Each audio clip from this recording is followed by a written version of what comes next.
Make sure the internet knows this is happening. That's not what I wanted it to do. Let's see.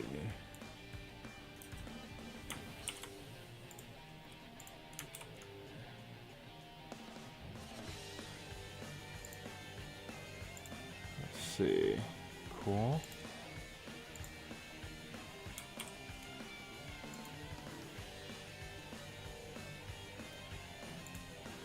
Alright, done that. Alright, let's start this up. Traditional Blake's House Wrestling fashion. We're just going to random all. See who we get.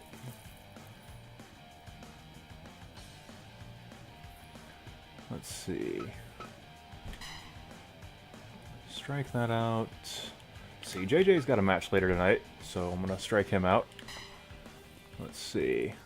Yep, you came in just in time for the dark match. Just hit random all, and out of the 4 guys, let's see. You know what, let's have Samoa Joe versus Bo from Def Jam. Let's do this in Kurikan, because that way I don't have to manually turn off entrances.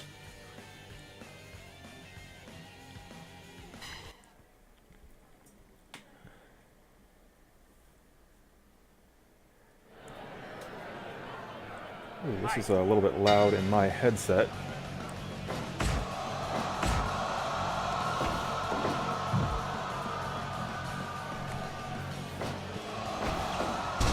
There we go.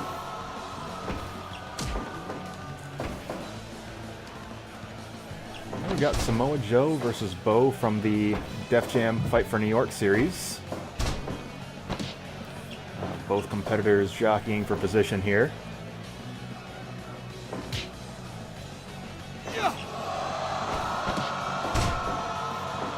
I think moves to watch out for Bo, of course, is patented Shining Wizard, also known as the Pop Your Collar, whereas Senior Joe has a couple of different options he can take you out with. He's, of course, got the Coquina Clutch and a big Muscle Buster from the corner turnbuckle.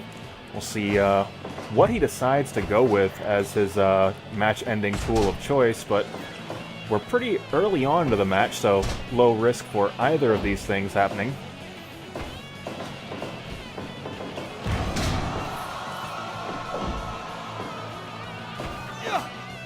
And a lot of back and forth from Bo and Samoa Joe. Big boy senton from Samoa Joe. Maybe a bit of a miscalculation from Bo there, and was capitalized by Samoa Joe, but immediately goes for that sweep. That kick getting out of the way of Samoa Joe's strike, but doesn't seem to matter as Bo continues to capitalize on the raw power advantage that he has. Neither attack making their mark. Bo going for a huge powerbomb right in the center, locks on the STF. Tommy Young checking on Bo. Bo elects to not tap out. This match will continue.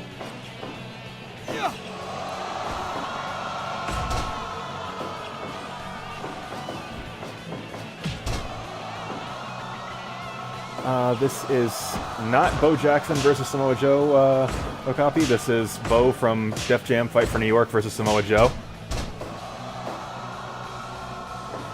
Ooh, Joe going for the cover. I set up my bracket for the Shooter League, and I immediately regret not including any Def Jam guys in it. But they'll show up in the Shoot League after a champion is crowned. I'm sure that Crow and D-Mob's guys will both want to contest for the title.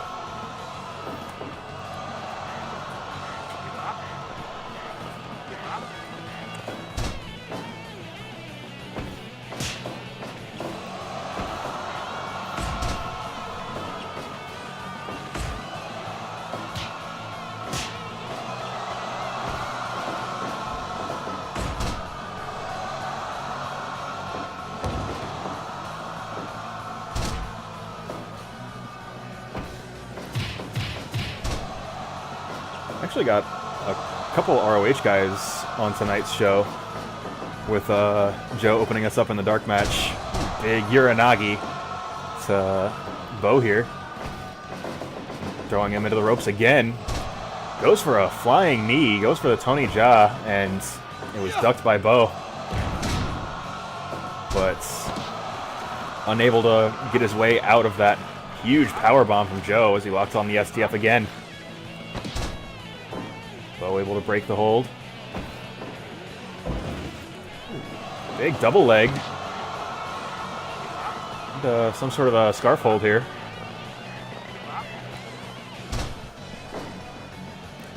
Bo looks like he's out of gas. This looks like it's the Samoa Joe show. Possibly going for the Tony Jaa again. No, clothesline. A punch to the back of the head.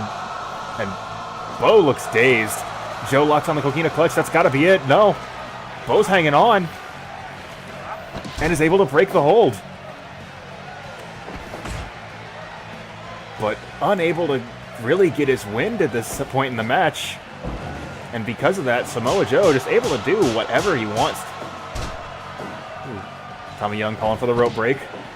Jawbreaker from Bo. That's the first bit of offense we've seen from him for quite a while. And looks like he's finally found his second wind, but it might be too late. A big boy senton from Joe. Ooh, and a throwback Enziguri right to the side of the head. Looked like he was going for the coquina clutch again, but unable to do so as Bo finally finds his bearings once again. Shoots Joe into the ropes, using that as a little bit of time to recover his stamina. Something very critical in the Def Jam Fight for New York world. If you can buy some time to where you can rest, you can get yourself back into a fight. And that looks like what Bo was trying to do, but Samoa Joe is refusing to relent. Running for something. Flashing elbow right into the jaw of Bo here. And repeated knee lifts. Back switch. Doesn't get anything out of it.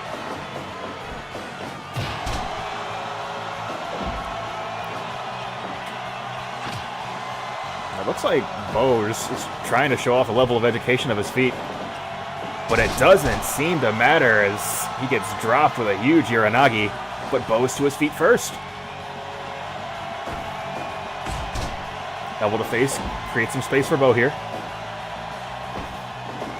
A shot to the ropes again. Another big clothesline from Samoa Joe. Feels like Bo's just on borrowed time at this point in the match. He's just taken so much from Samoa Joe. But he's still hanging on.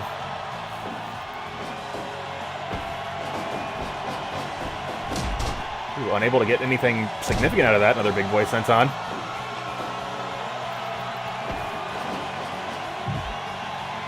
Joe shot into the corner.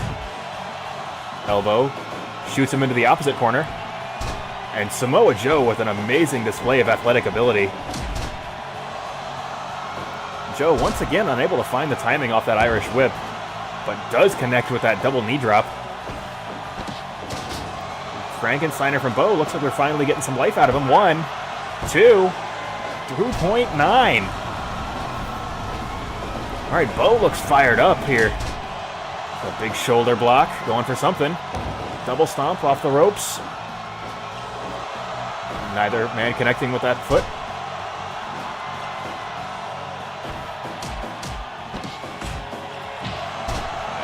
Picture perfect strike combination from Bo. Goes for another cover, but Samoa Joe tangled up on the ropes. Another Frankensteiner whip.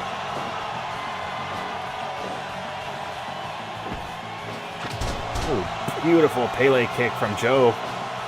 Shutting off the momentum that Bo was attempting to gather. But what was once... Oh, there it is, the pop your collar.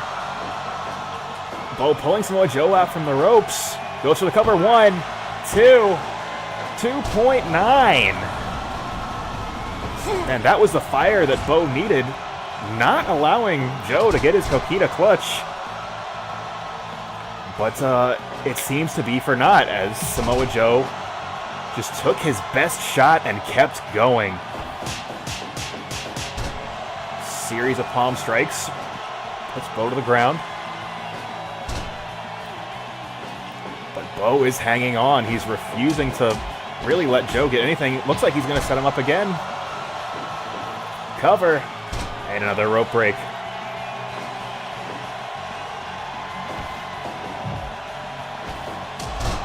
Could have been setting up for the muscle buster, but instead catches Pop Your Collar right in the center of the ring. 1, 2, 2.9.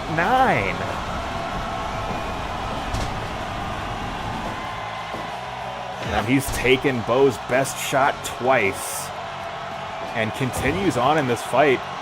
But to Bo's credit, he has not allowed Joe to lock on his signature hold at this stage of the match.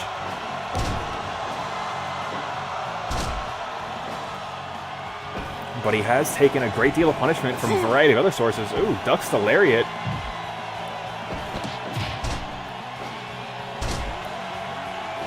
And Joe just picking apart Bo every which way he can.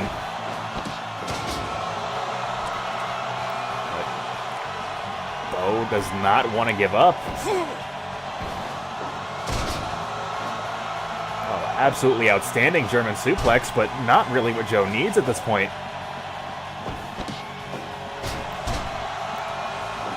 He needs to lock on his finishing hold, or possibly, ooh, another Pele kick.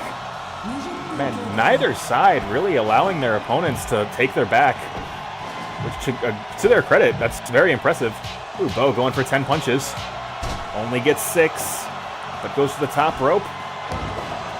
And a moonsault double stomp, followed by another jawbreaker.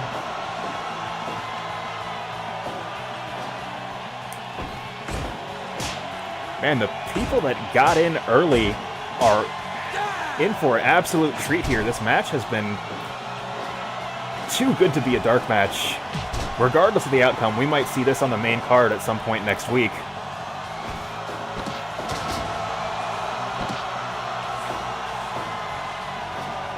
That's got to be it. Joe's got to be out of gas. But he's not.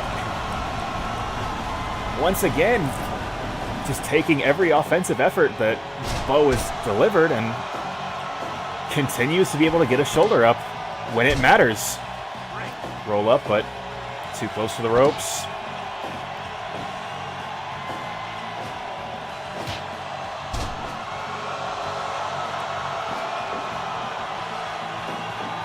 Joe setting up for something. Hits him with a Tony Jaa square in the face. And Bo electing to collect himself. Once again, good bit of strategy coming from the Def Jam Fighting League, where that extra couple seconds to use as a breather is critical, and it might just be enough to set up for his finish. 1, 2, only 2.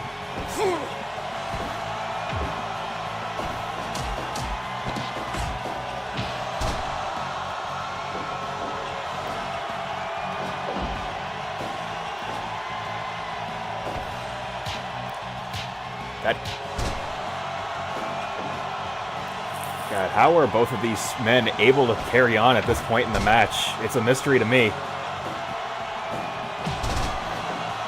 They've both just been punishing each other. A surprise roll-up. 1, 2, 2.9. And just the fighting spirit of Samoa Joe, able to kick out after everything that Bo has delivered. Beginning to sound like a broken record at this point, but it's every time Bo goes for that cover, it's just not enough.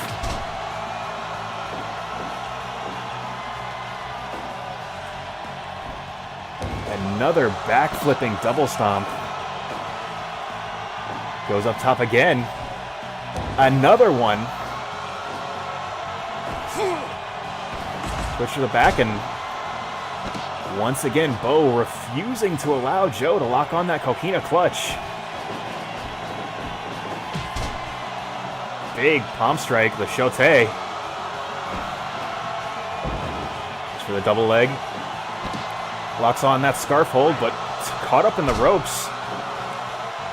Which is unfortunate for Joe, because that probably was going to be enough. If Bo couldn't just get his fingers just out there and get a hold of that bottom rope.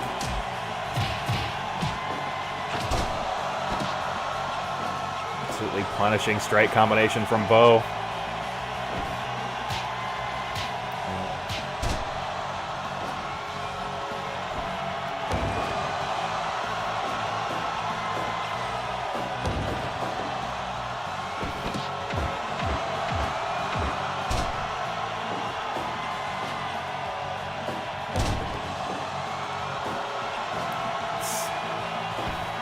Finally able to lock on the coquina clutch, but Bo's hands on the bottom rope. That was what Joe needed to close this match out. But just bad positioning by Joe, or just excellent strategy from Bo for keeping the fight away from an area where he was at risk.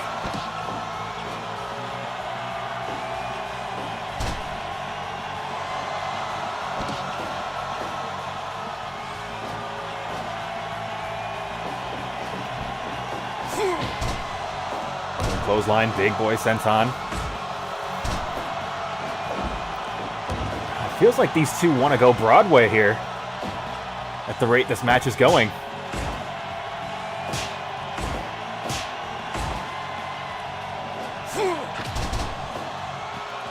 Enziguri throwback from Samoa Joe. And belly to belly by Bo. Samoa to the ground. It's a mystery to me how either of these men have anything left in the tank.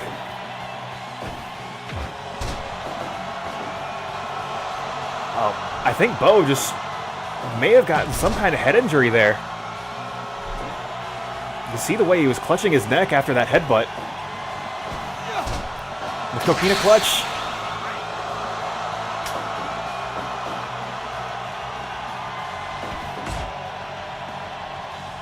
I think Bo's neck is too injured to compete any further.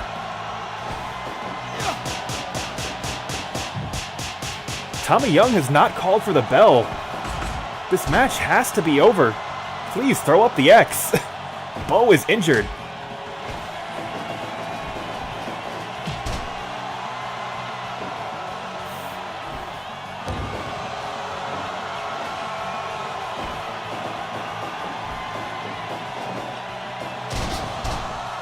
Backdrop Uranagi. Bo continues to fight on with that head and neck injury.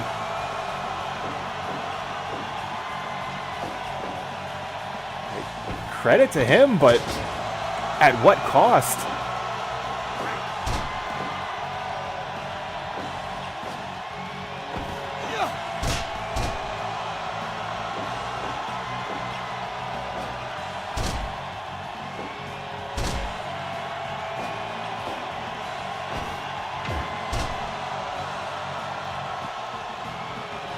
Samoa Joe unable to do anything with that injured neck of Bo, which is unfortunate. Bo has been playing excellent defense at this point in the match, but that's got to be it there. The locks on a knee bar and taps Bo out, but credit to Bo for fighting through that injury for as long as he did. But gonna have to talk to Tommy Young backstage. He should have thrown up the X when it was clear that Bo's head and neck was injured. Getting 5 stars from Big Dave in his dark match report.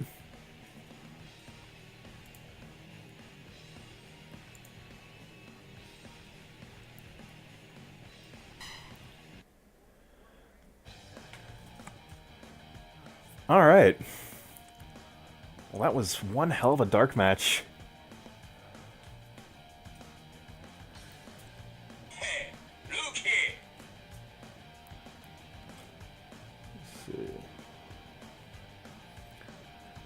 So we are going on into the real thing. We are in week 3 of Blake's House Wrestling officially.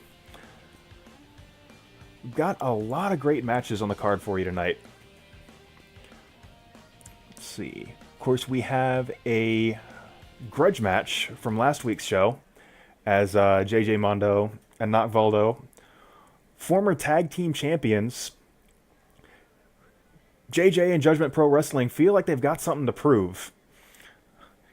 You know, some rumblings in the back suggest that JJ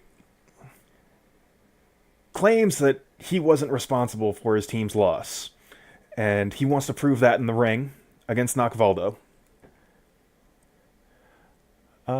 Schnitzel from Chowder, we could potentially see Reggie Fils-Aimé enter if there is one on the Steam Workshop. I could possibly dig that up. Send me a whisper to remind me to look for that, because I will definitely forget over the course of the show. Additionally, speaking of grudge matches from last week's show, we've got Shane McMahon versus Hsien-Jo. Hsien-Jo having a crushing defeat against Shane in the ring. He wants to, redeem himself, as Hsien-Jo is the master of the salty run back, and he is going to get the opportunity to do so in a steel cage. And, of course, tonight's main event. John Bagi III, JB3, of Judgment Pro Wrestling, who walked away with our company's championship 2 weeks ago, has his rematch against the People's Champion, Maglo. But I believe I'm getting word from the back that Judgment Pro Wrestling Camp has something to say. So give me just a moment. Let me get somebody backstage. Hello, Blake's House wrestling fans. I, John Bagi III, Esquire, the head of Judgment Pro Wrestling, will be gracing you with my presence when I go to defend the title at your promotion against your beloved Maglo. But may I remind all of the non-believers that I will retain the title, because whenever Judgment Pro Wrestling has fought in a bout at Blake's house, and it was just us, we've won. Second-rate promotions like Nick's Wrestling League and Blake's House have no part in the wrestling world while Judgment Pro Wrestling is around. So be ready, because I plan to hold on to that title for a long time. And those were certainly bold claims made by the president of Judgment Pro Wrestling, who is currently holding our company's championship. We will certainly see the results of that match later on tonight.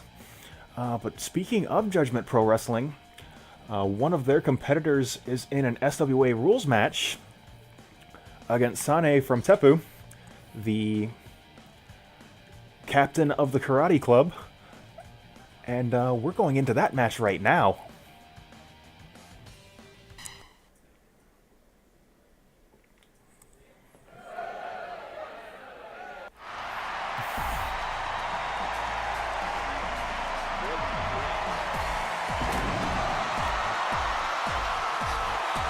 Yeah, I gotta say, Blake, I'm not a big fan of the antics from Judgment Pro Wrestling. Certainly looking forward to JB3 and his to be taken down a peg on this week's show, hopefully. So, we will see how that goes.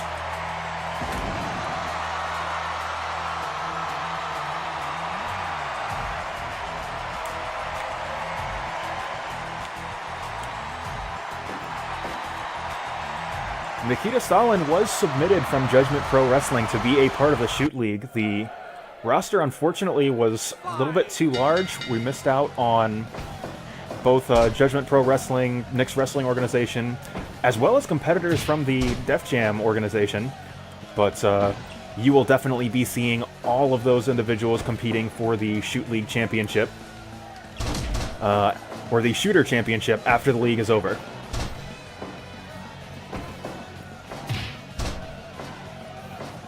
But right now, we have a combination shoot fight and wrestling match going on in the ring. Gotta know where my loyalties lie as a commentator, but I'm gonna try and call this right down the middle as best I can.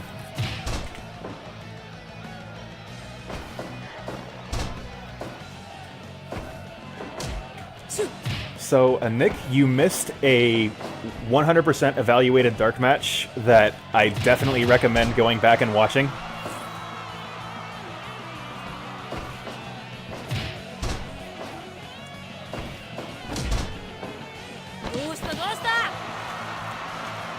Guillotine choke. Some somewhat unusual offense.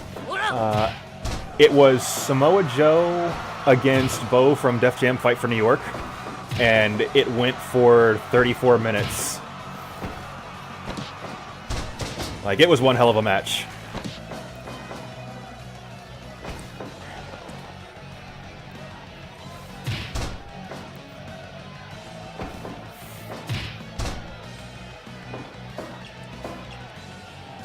Yeah, definitely, if you... For the people getting into the stands for the first televised match on the card, you're going to have to go see the Dark Show match reports, because that was just a spectacle to behold. But that's not to take away from the action in the ring, as Nikita and Sanae battle it out in this SWA Rules contest.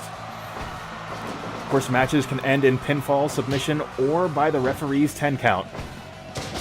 Ooh, crossface, crossface, crossface. Fans surprised to see the crossface. Nikita dazed, but able to get an arm drag from that back position.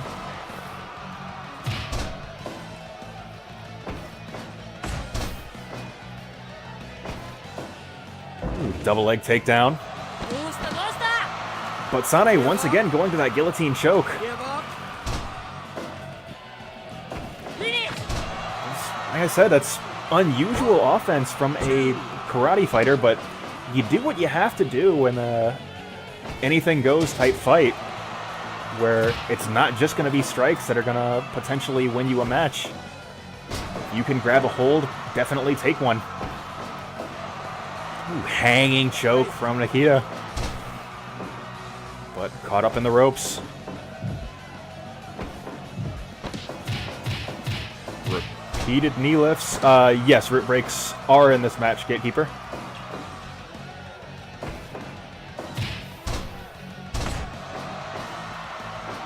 I say anything goes as in it is a mixed martial arts contest, whereas Sanae is from a karate background, so she's a punishing striker, but not really used to grabbing a hold where one is available. Ooh, huge punch to the back of the head. Nikita totally unable to defend himself, but manages to get himself back into that match with that knee lift, bringing Sanae to the corner.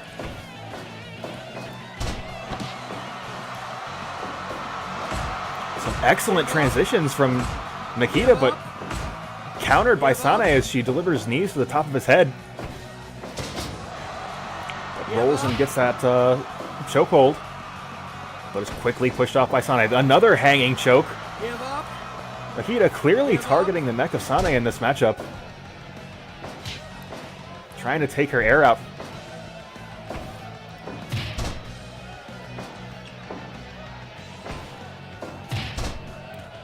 But unable to get a whole lot going at this stage of the match, but once again another hanging choke. Give up. Sanae repeatedly trying to kick Nikita's leg out from under his leg. Ooh, Mario begins his 10 count. That can't be enough. Nikita still has plenty of fight left in him. Alright, that's it for the first round. 10-minute rounds are just an absolute eternity. Cross that with the Shoot League, which has 3-minute rounds. That doesn't even compare.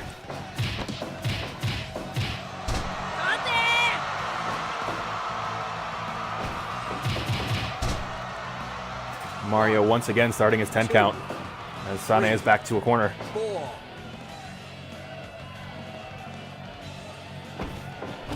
Ooh, beautiful double leg, but countered with that guillotine. Give up. But Nikita hangs on, literally and figuratively, not submitting to the hold as he locks on a sharpshooter. And now Sanae is the one on the ropes here.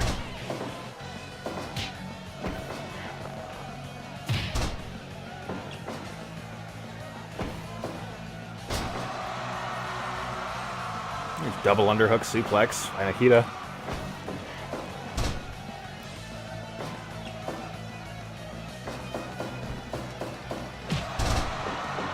Big spinning heel kick, but her opponent immediately to his feet, 1, which is answered by a brutal strike combination as Mario delivers the 10 count. 5, 6, 7, 8, 9. And 9. 1 second separated victory and defeat.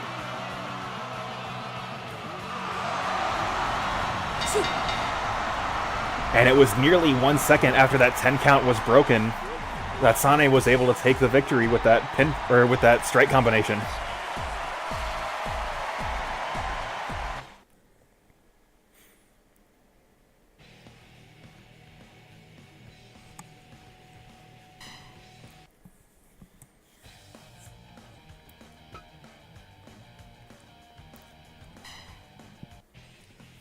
Moving on to our next match tonight. This will be definitely the TV debut of Antonio. And he is going to be competing, backed by Joker.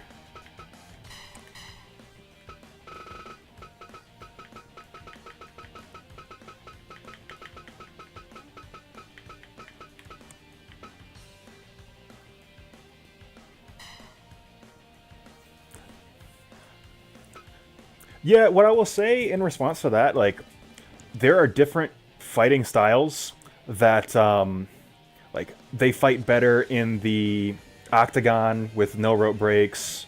There are fighting styles that excel in SWA rules, like wrestlers that do pinning combinations, which are legal wrestling moves, like in collegiate wrestling. They do really well in that matchup, in that match type, because they can do that. And then there's another match type, S1, that I basically never use, where grappling is illegal, period, and it's just striking. So that is a thing I will keep in mind. The Shoot League is happening in the octagon. The SWA rules matchups are mainly just to offer a little bit of contrast, because there's going to be a lot of matches in the octagon tonight. But this will allow some martial artists to compete in a different, more interesting match type.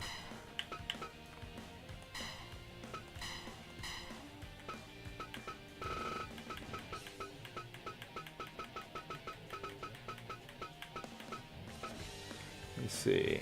Oh, did I fuck up? Oh, I put him in TV. Alright.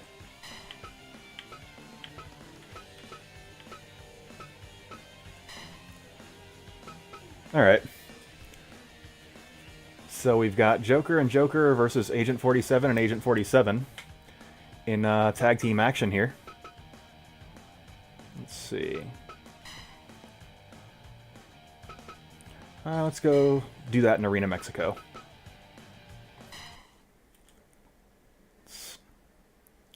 Also, like I said, it's, well, probably not here. I can't see the Agent 47 character in anything remotely related to Hitman without just, like, saying, oh, that's definitely fucking low-key. Like,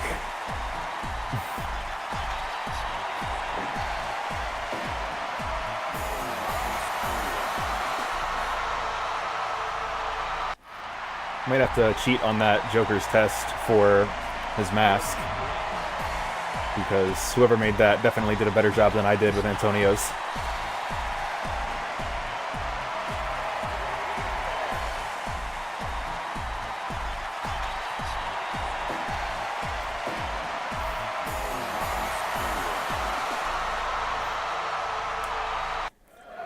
And a bit of low-key lore.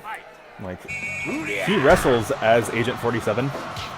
And during some wrestling show, I don't remember which one, he came out in Agent 47 cosplay, and he had guns as part of his costume, like prop guns.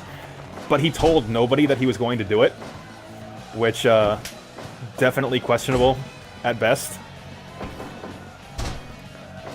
But we are starting this matchup with Agent 47 against Joker.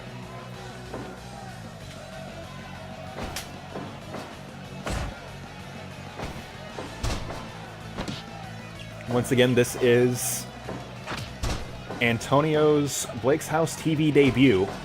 So hopefully, you know, he has a good performance here tonight.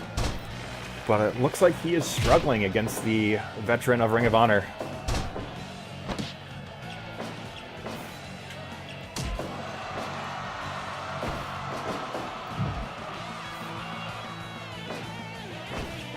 Actually, I think canonically everyone in this match should have a gun. Alright, so Joker tagging in Joker here. So now it is shoot Joker. As he locks on an armbar. Joker scouted from Melly's stream. There is a finger gun pose, and that is a thing that Antonio should almost certainly have.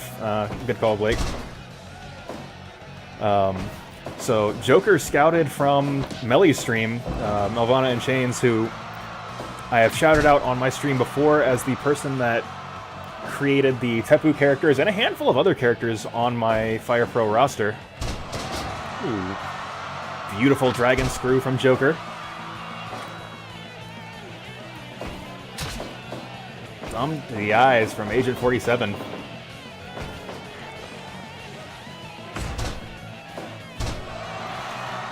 Knee bar. Joker, a bit of a submission specialist. You can see him targeting the limbs of his opponents, and you'll be seeing a lot of that tonight.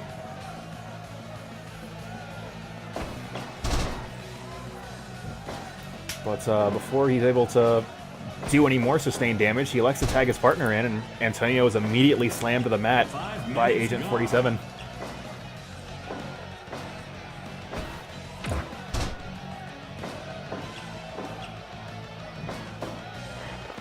Torture half crab from 47.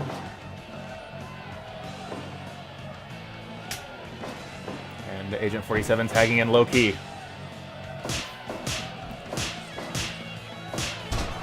And low key just delivering brutal chops to the chest of Antonio. If Antonio weren't wearing two shirts, this would be a problem.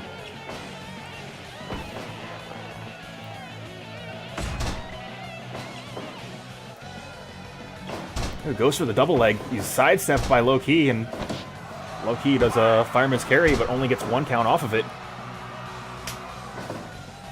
Joker tagged back into the match. Frankensteiner whip to Low Key. Looked like he was trying to set something up, but Low Key back to his feet.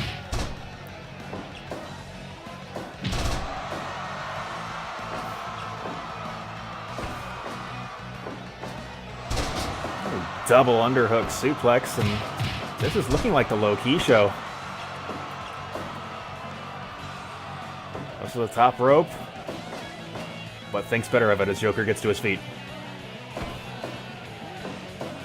Another suplex, drops him right on the logo.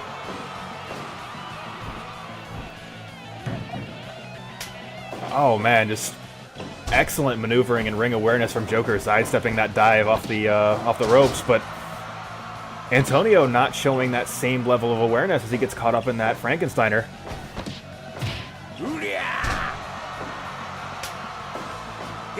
Low Key tagging in his partner Low Key. And Antonio having a much better matchup so far against this Low Key, but now Agent 47 drops Antonio to the mat with a headbutt.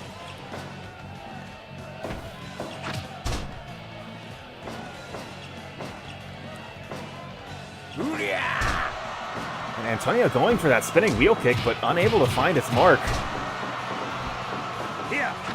Ooh, sliding drop kick right to the face of Agent 47.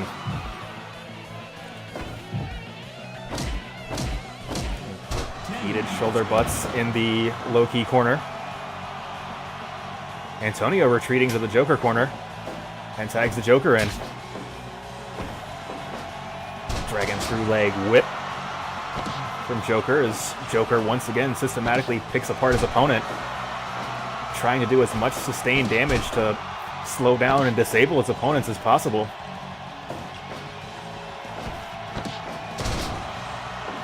Big cutter allows Agent 47 to get back to the low-key corner and brings low-key back into the match.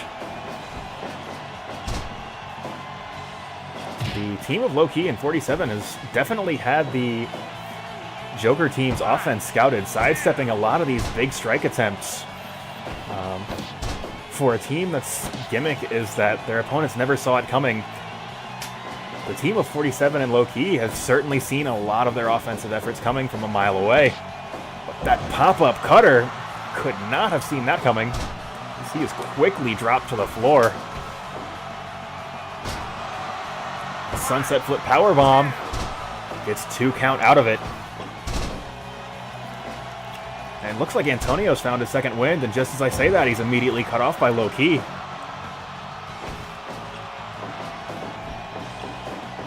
Slides under. And dropkick square on the logo on Antonio's chest. 1, 2, 2.9. Feels like the team of Joker and Antonio have a lot of ground to cover. Ooh, big frog splash, just like his Uncle Eddie. 2.9. And to be clear, anyone that does a frog splash is canonically the nephew of Eddie Guerrero. That's how that works. Or niece. Ooh, another cutter. 47 not allowing his opponent to take his back. Yes, except RVD. Good call, Gatekeeper.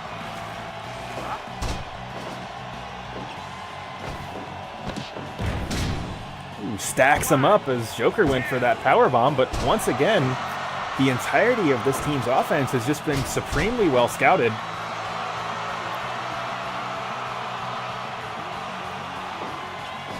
Can almost certainly credit that to Agent 47, who, of course, is known for scouting out his opponents before delivering any of his hits. And he is attempting to do a hit in this wrestling match.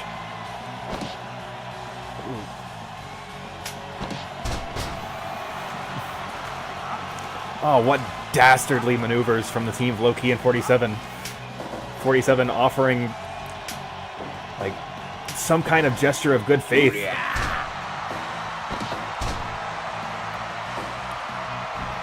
And there's some very good teamwork from the team of Antonio and Joker as well.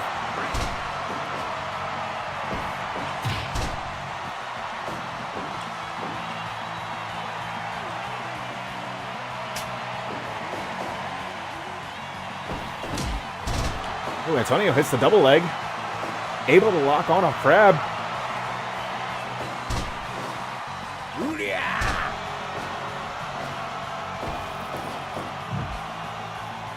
And Antonio getting functionally 0 mileage out of that spinning wheel kick. Does get that Frankensteiner, is not stacked up by 47. He hits that rolling guillotine.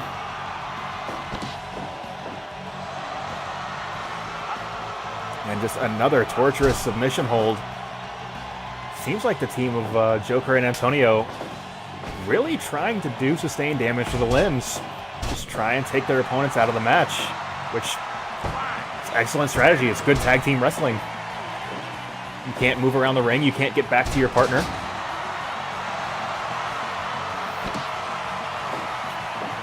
And once again, goes the legs, arms, neck. Basically, every body part is a target to the Joker.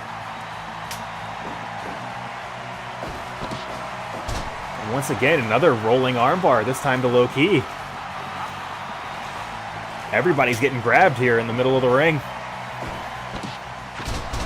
Just Step up Enzuigiri from Joker.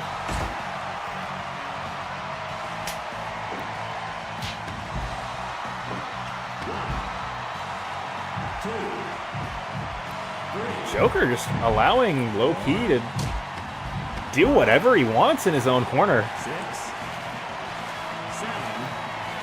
8, 9, 10, 11, Antonio clearly not happy about it. 14, 15, 16. Both men back into the ring. Rolling armbar, this time from low-key. Antonio refusing to tap. And finally able to break the hold, but that was locked in for quite a while.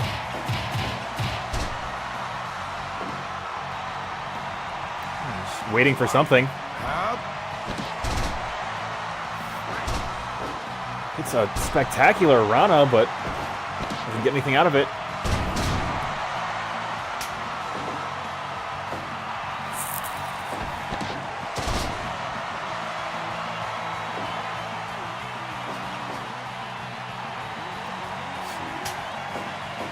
Low-key finally able to get back to his corner and tag in his partner low-key.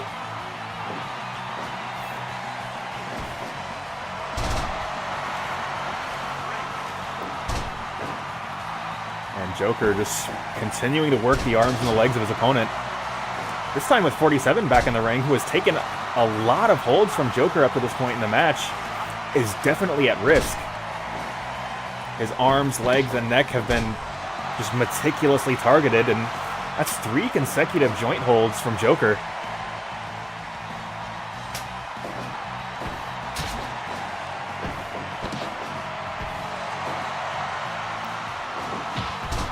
How did 47 get that in here?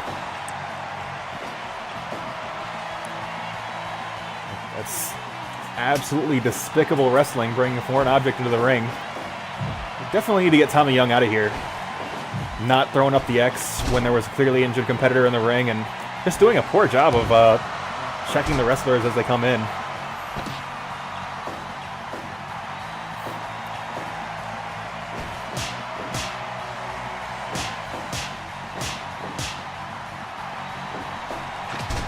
Low-key, Enzuigiri right on target, and Antonio was out on his feet. But able to find himself and find his own corner as he brings his partner back into the match. Low-key not allowing Joker to take his back. An excellent bit of strategy, as I'm sure he could lock on a hold from any angle and cause a great deal of trouble for Low-key here.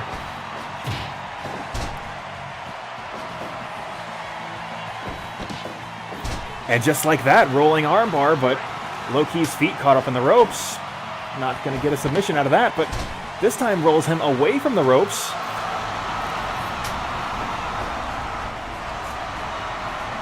And Low-key taps.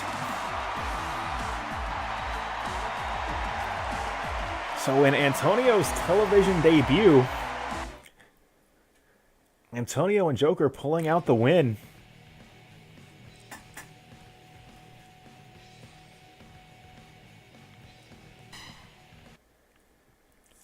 So we've got a handful of people in the chat. So we are going to move over to the first match of the Shooter League event. So we've got 4 blocks. So we are going to start off in A block.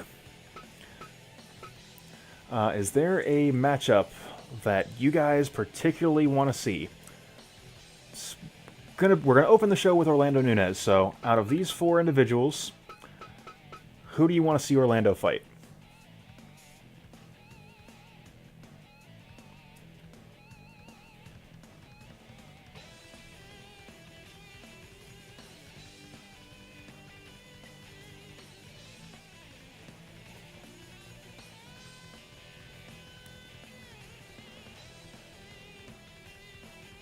All right.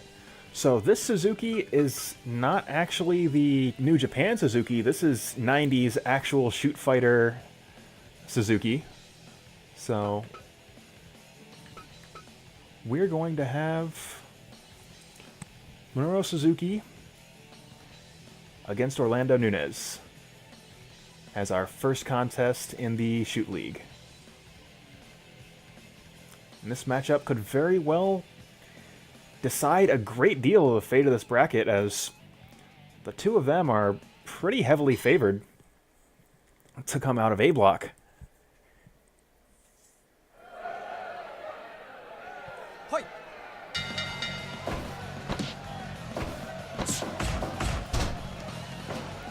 Suzuki, of course, has a great deal more MMA experience, but you can't count Orlando out. Orlando is Mr. Theme Song. And if there was one person in this tournament that the crowd would certainly be backing, it would be Orlando Nunez. But Suzuki may prove to be too much of an opponent,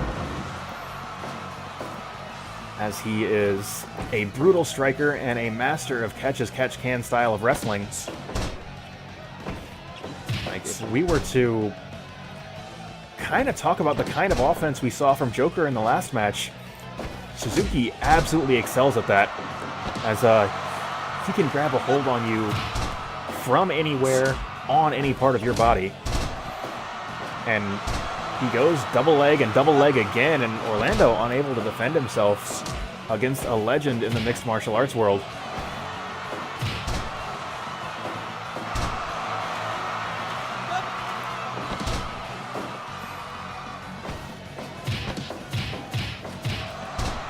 And Orlando just really looking to be saved by the bell at the end of this first round, because it has been all Suzuki.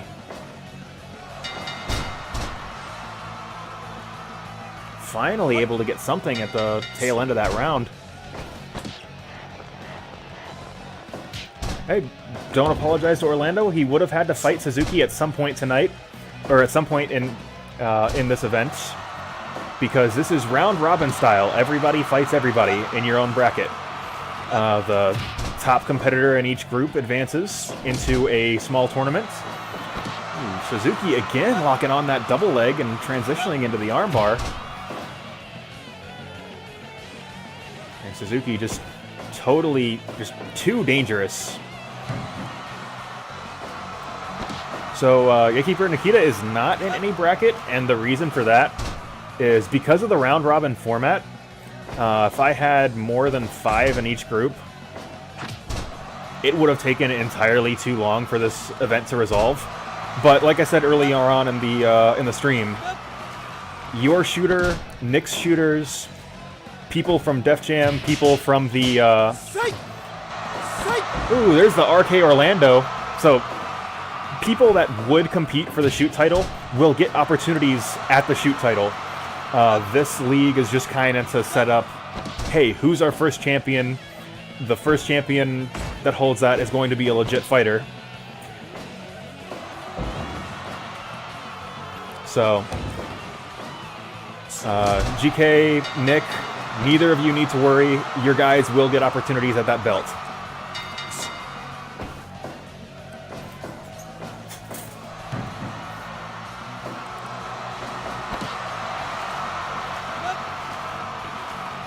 And Suzuki just continuing to work the arm of Orlando. He's locked on that hold several times in the last couple of rounds. Orlando with the RK Orlando taking out Suzuki. And cue the gunshots and air horns as Mr. Theme Song wins the first match of the Shoot League. Nick, I don't think I have that character yet. I will get it right after I go off air tonight. I forgot to check if you had some new guys since last week.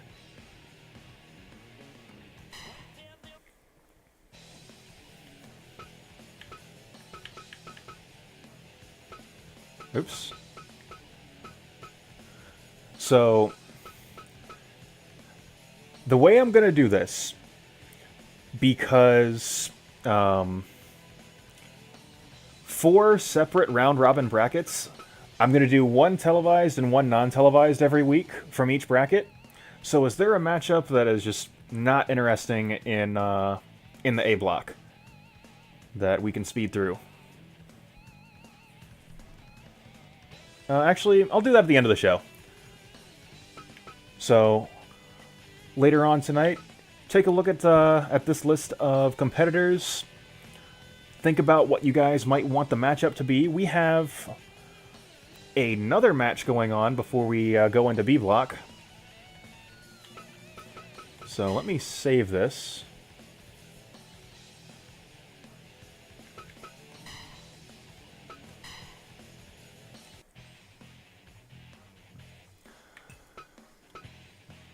Tatanka, the Native American. So the reason that he is in here, there's actually a handful of people. Tatanka, Misawa, and Willem Riska. Willem Riska, who is an actual, real MMA fighter. The 3 of them were on the New Legacy stream, and they had their own shoot league, and the 3 of them were just absolute standouts on the New Legacy stream. So really, they're coming here as guests of that stream. But before we go on to B block, since I've got a handful of you guys in the chat, we're going to do a 2-on-2 tag match, viewer request. So throw some names out there for some people you guys want to see wrestle tonight.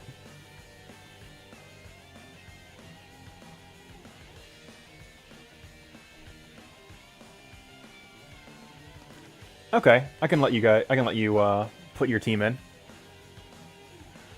So Bart Gunn I do have because he was in the real Brawl for All.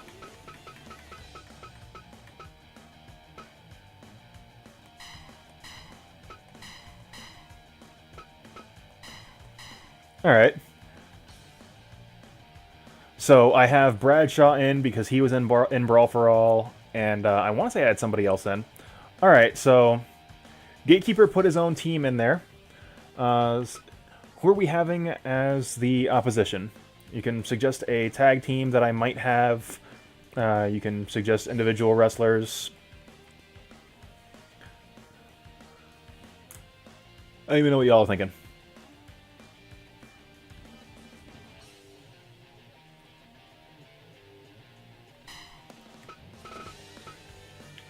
And to be clear, of course, we have several video game and movie characters, have several real people, have some meme characters, have the entire cast of Fight for New York. Of course, all the Blake's House guys, a handful of you guys watching at home. If you want to put yourself in the match, you're welcome to do so. Let's see. Of course, we have real wrestlers. We have fake real wrestlers. Let's see.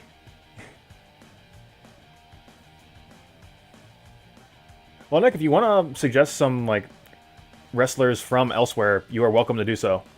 This is like totally open to request. If I have them in my save, I will put them in the match.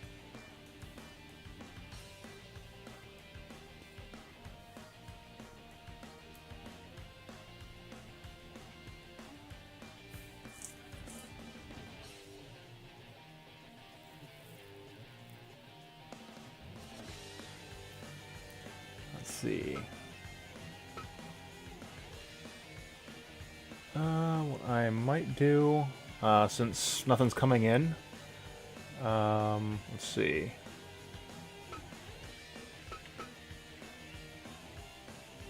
You do Triple H and X-Pac.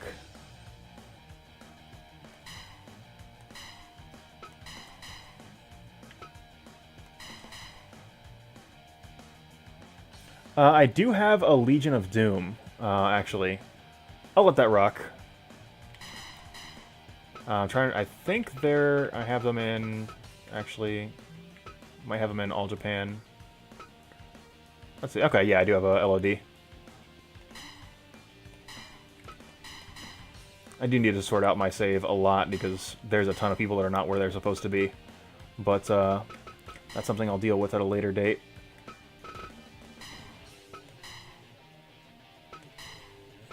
Okay. So we have the Firm against the Legion of Doom.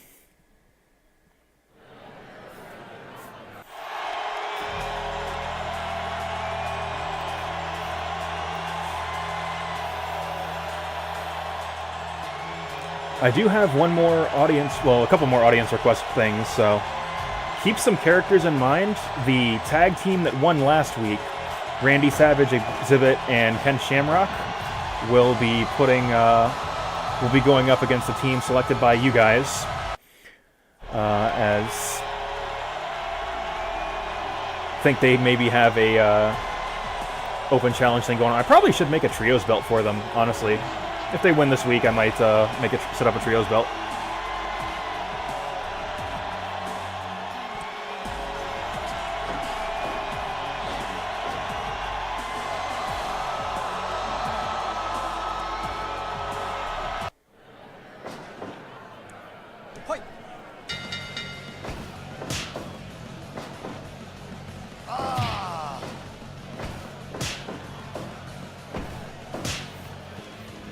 Alright, I think Gatekeeper put it best. Some legends in tag team wrestling against a new and untested team from Judgment Pro Wrestling.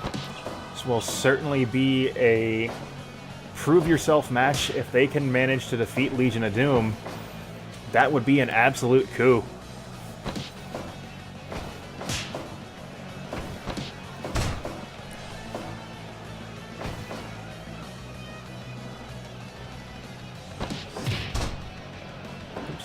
To do.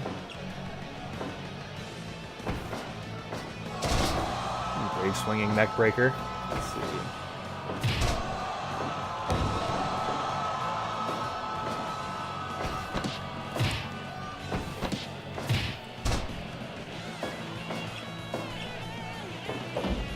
Still kind of in the feeling out process of this match, like totally unclear how this is going to go, but GK, like, while you're on the line here, I have forgotten the names of your guys, like, not as a unit. It was Adams and Smith, right?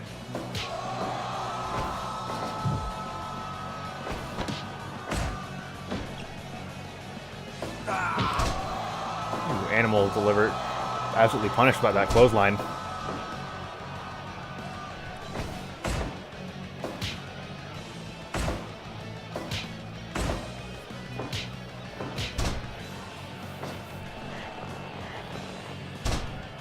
Alright, got word from the head of Judgment Pro Wrestling that's the call was indeed correct. Mr. Smith is the opponent for Animal in this match right now.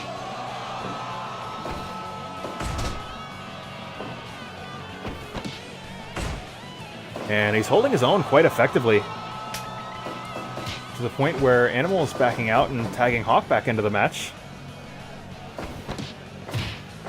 And Hawk is delivering a punishing blow. Big forearm smash. And that's going to elect the Firm to bring Adams in. 5 minutes gone. Not even a 1 count.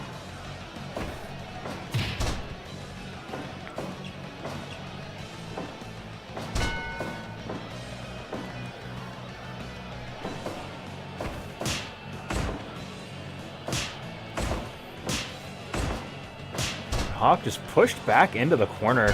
This is certainly an impressive showing from Judgment Pro Wrestling's tag team.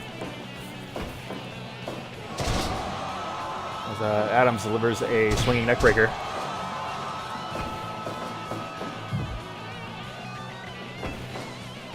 And another one in the Legion of Doom corner.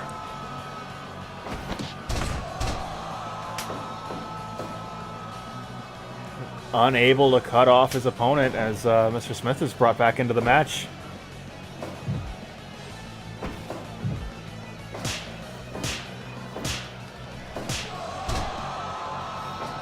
Repeated chops to the chest will put Animal to his feet, or take him off his feet rather.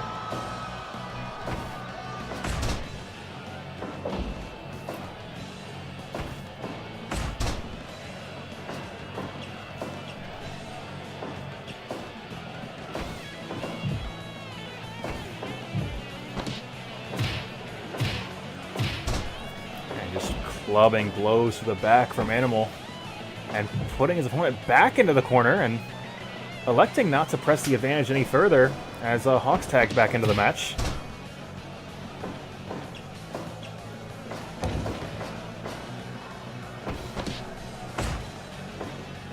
Mr. Smith will not, certainly not backing down from the challenge here, as he's able to get some sustained offense, but his ability to keep up that pressure has been cut off pretty immediately as he's shot into the LOD corner.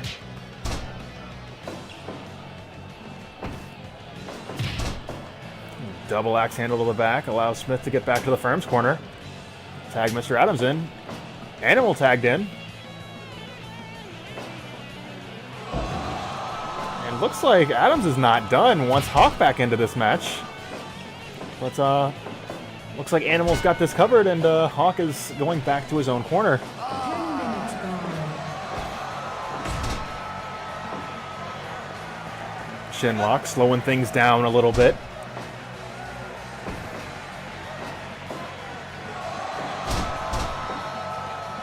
Pile driver, Animal drop right on his head as Mr. Adams goes for that half crab, or that full crab.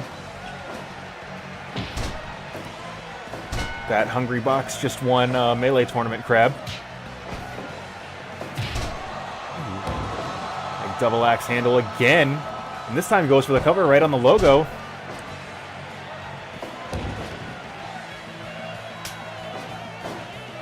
Hawk tagged back into the match. Again, double axe handle into the Boston Crab. Seems to be a bit of a staple of his offense here. But that big backdrop follows up with nothing as Adams is able to get to his feet. This time he is not. And a running falling fist just square into the back. And Hawk is on a rampage.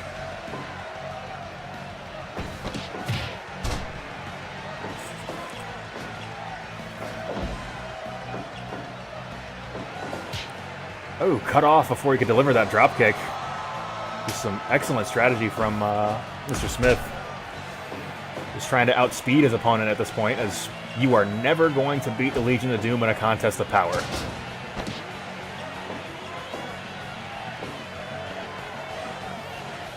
Animal now walking on that rear chin lock. Once again, just trying to slow this young upstart team down, and it seems to be fairly effective. Animal hits the ropes, and running elbow drop square on the chest. Mr. Smith might need to adjust his tie after that elbow drop. Big guillotine from Adams.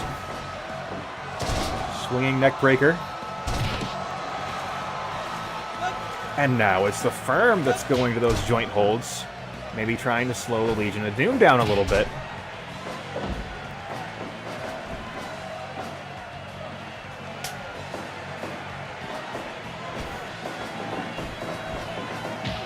Ooh, huge boot to the face.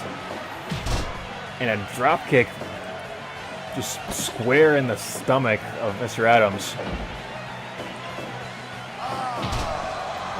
Big lariat, and a kick square in the back, but Hawk immediately to his feet. And once again to his feet quickly, but that is the experience of the Legion of Doom, where Hawk was defenseless, unable to see his opponent, was aware that Mr. Adams took his back, and was able to defend himself, where a more green competitor would not. Big fall-away slam from Mr. Smith.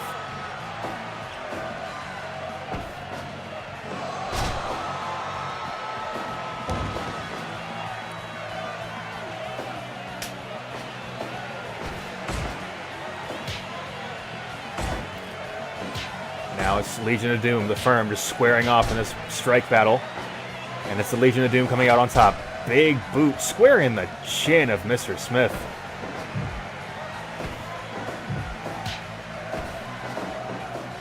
And it's a battle for ring position as the Firm and Legion of Doom trying to keep their opponents in their own corner. Mr. Smith hits the Dominator and wins by knockout. Just goes to show, you are always one clean maneuver away from victory.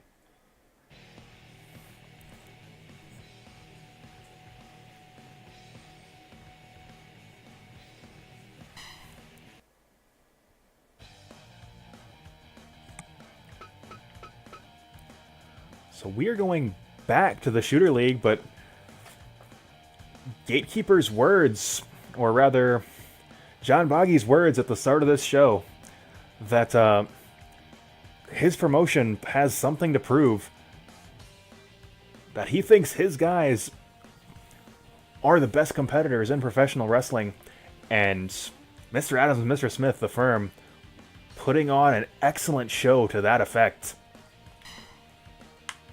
But we are going to cut back to the Shooter League. Before we do that, want to... Actually, this is an excellent time to bring up the next match, or one of the later matches going on tonight, of JJ Mondo versus Nock Voldo. So, where Judgment Pro Wrestling claiming they have something to prove against Nick's wrestling organization, JJ versus Nock Voldo. That match will be happening after match 2 of the Shoot League. So we are going to cut back to the bracket. So, just looking at this here, is there anything you guys are particularly interested in seeing? So this Suzuki is Suzuki New Japan, Suzuki 2017. Willem Riska is an absolutely deadly mixed martial artist. Tatanka is 80s and 90s WWF wrestler. I doubt that I have the same Tatanka that New Legacy had, so may not have as interesting a showing.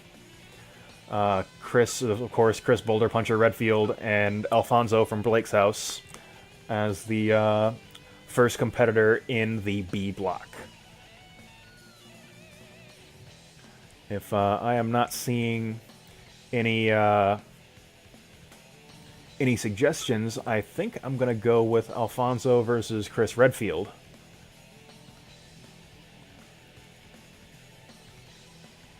And I believe that's what I'm going to do at this point in the stream. Alright. Want to see Chris? Well, that works out quite nicely, because we've got Alphonso versus Chris Redfield next.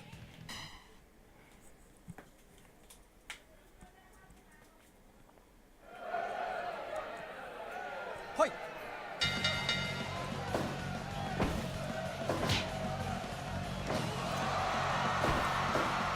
Alphonso has been described as the Samoa Joe of professional wrestling, in that you will be seeing a lot of varied offense made famous by other wrestlers that he's grown up with, and they're hitting the stunner. Shades of Steve Austin.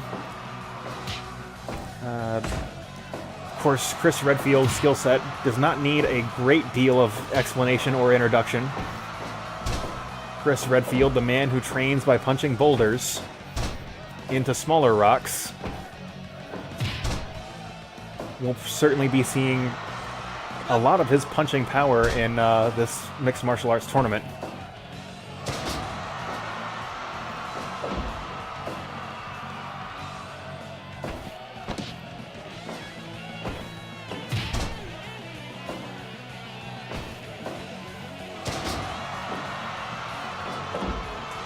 A little bit of a back and forth, but it feels like Alphonso is really winning these trades as he's hitting bigger, more powerful moves earlier on in the match.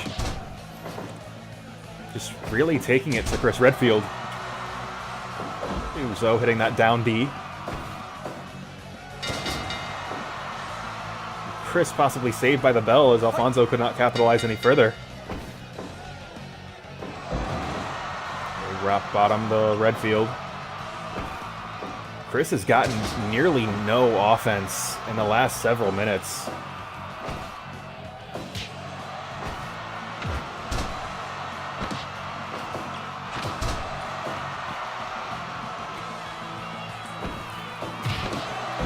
I'm gonna be honest, Nick, I don't actually know how to make shoot fighters. Like, Zoe and Orlando are kind of hybrid wrestling shooters, but they're more pro wrestling style. Oh, God, Redfield taken out by that stunner. That's certainly the risk that you take when you use transitions, is it's technically a new grapple. So, alright, you've hit somebody with a double leg. Your opponent can still lock on a hold coming out of the double leg.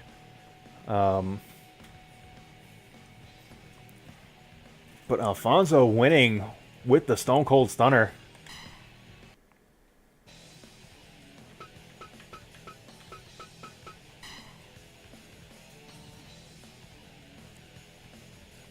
I guess Alpizar sort of has some shoot style stuff because Alpizar did Taekwondo in real life. So this will be later on tonight.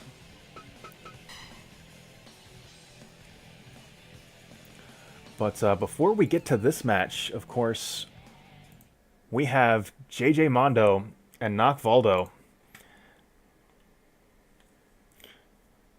Former tag team champions now at odds. That match is coming up next. Give me just a moment to set up the... Let the ring crew get the octagon out of our arena. Let's see.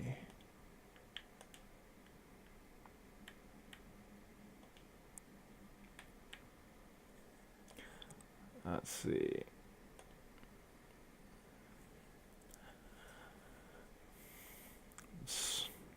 Julius Longmore, JJ Mondo, Nock Voldo. That's right now.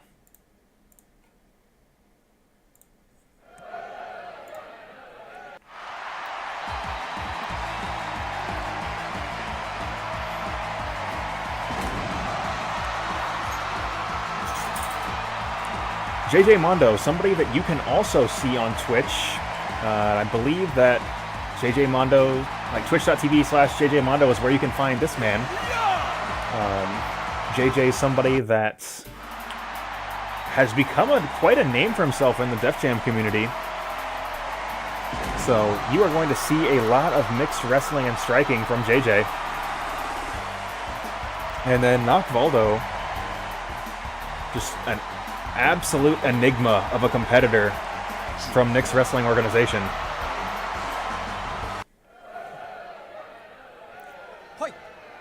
Somebody that both of these men were tag team champions. Neither one of them can be afforded to be taken lightly.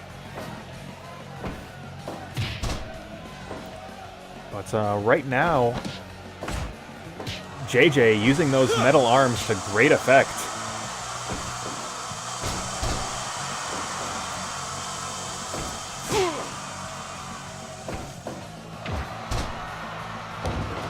Hear that rattling? That's Nock Voldo attempting to use his freaky magic to get an advantage in this match. And there's another one of those crabs. This was not supposed to be a cage match. The cage match is happening later on tonight, Nick. That is going to be Shane McMahon against Jamel, steel cage, for Jamel's honor. And honestly, on the subject of Jamel, I should just only put him in 2 out of 3 falls matches because Jamel can never accept a defeat in real life, and I think 2 out of 3 falls might be his more specialized match type. But we're getting a little bit ahead of ourselves because while people are certainly looking forward to the Hsien-Jo Shane McMahon match, we have an excellent matchup here right now. And at this stage of the match, Nock Voldo is asserting his dominance over JJ. JJ able to clear the corner before Voldo is able to do any more damage. And in doing so, he is able to turn the tide in this match.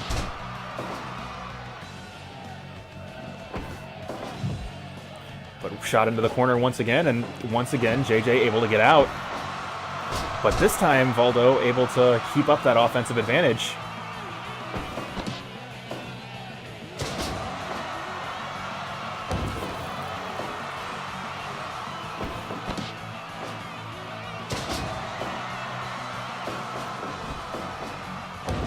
Voldo with that running headbutt.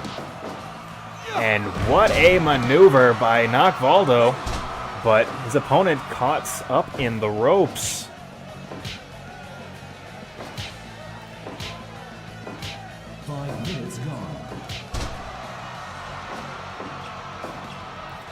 Yeah, that move is going to be tough to use as a finish because it drags them. It basically wall carries anywhere on the mat. Ooh, brutal punch, square in the head, but JJ able to get back into this match. Dragon suplex.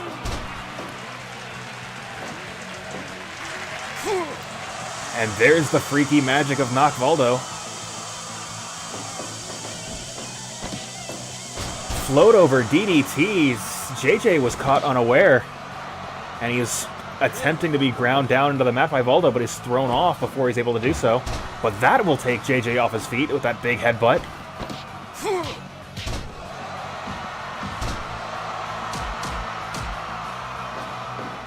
Goes for the cover. 1, 2, 2.9. This appears to be the Nock Voldo show now. As Voldo certainly takes exception to Judgment Pro Wrestling claiming that JJ was not responsible for losing the tag team belts. And once again, there's that merry-go-round type maneuver. 3-count fall.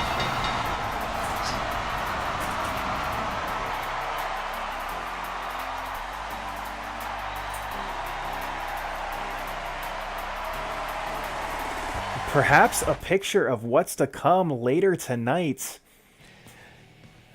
as John Bagi claimed that whenever a Judgment Pro Wrestling performer was in the match, they would win. But, of course, we have a Judgment Pro Wrestling performer in the main event tonight, and that could be taking a little bit of wind out of their company's sails. So just to elaborate a little bit further, I know you were asking about that steel cage match. That is Shane McMahon. Sorry.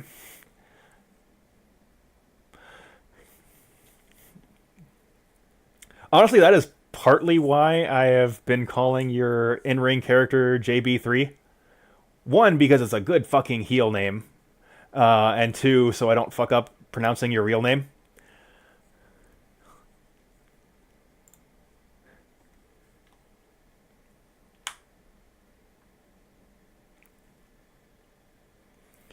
But, it would be disrespectful to mispronounce your name when you are in the main event, so I will attempt to correct that further in the main event match. Yep. Hey, like I said, I appreciate it. So, we have the steel cage match of Shane McMahon and Hsien-Jo. That is, of course, happening later on in tonight's show. Actually, immediately after we cut to the Shoot League. And we are set back up here in the C block. I think we may as well keep the trend going, where it's a Blake's House guy against one of the other competitors in their block. So, who's Eric fighting tonight?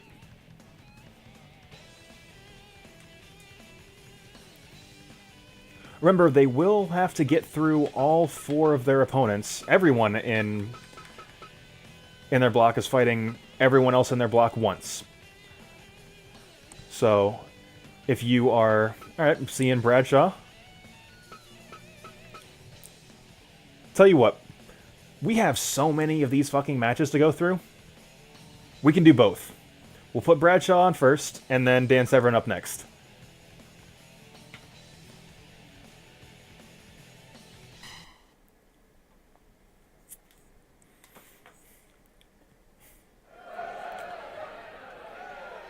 So, Bradshaw, of course, was in the original Brawl for All tournament in 1998. So, while he doesn't have a great deal of MMA experience, he is certainly not someone that should be overlooked. As previously stated, Alpizar, who got top 6 at Come to Papa for Dragon Ball FighterZ this weekend. So credit to Kuraga, who you can also find on Twitch at twitch.tv/Kuraga, if I'm not mistaken. He does Taekwondo in real life, so he is certainly not one to be taken lightly either. And there's the educated feet of Kuraga I was discussing earlier with his Taekwondo background.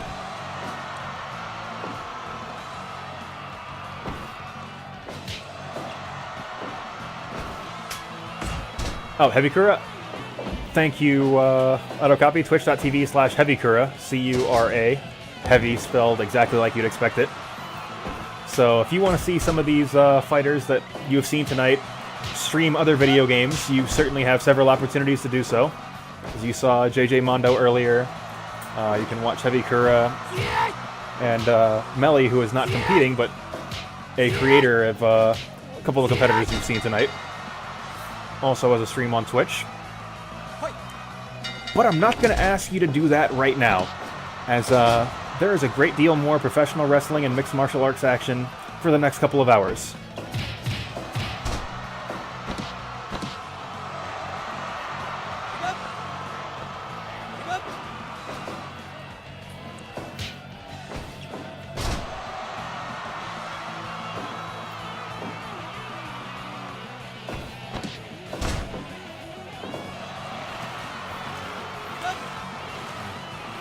There's Alpizar with that torture half crab.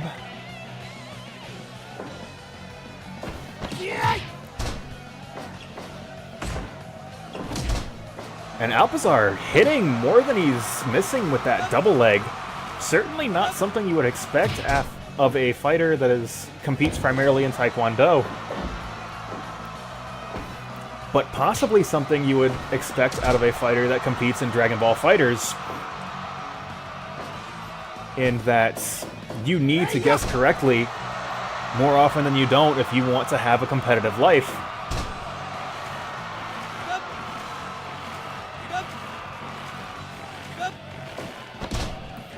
And thus far, it has been all Alpizar. Bradshaw hasn't really gotten able to get started, but this might be the turnaround that he needed.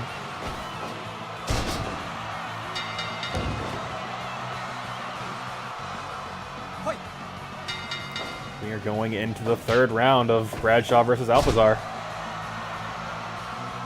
And both competitors starting to run out of steam. Neither of their MMA matches tonight lasted quite this long. And as I said, 10 minutes in a mix. That's it. Alpizar takes it.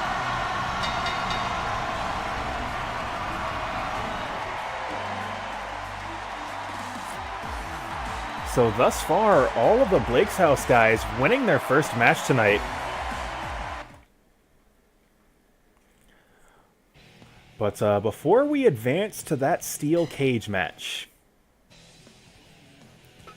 let's go back to the C block.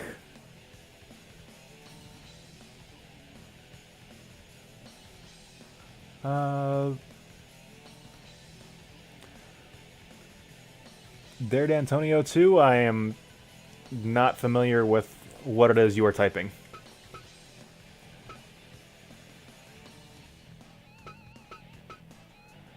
So, we did have a request for Eric Alpizar versus Dan Severen. Or actually, you want to see Alpizar versus Severen, or you want to see Severen versus somebody else in this block? Orlando, since you requested, I'll let you... well, actually, whoever calls in first, we can have a Dan Severen match.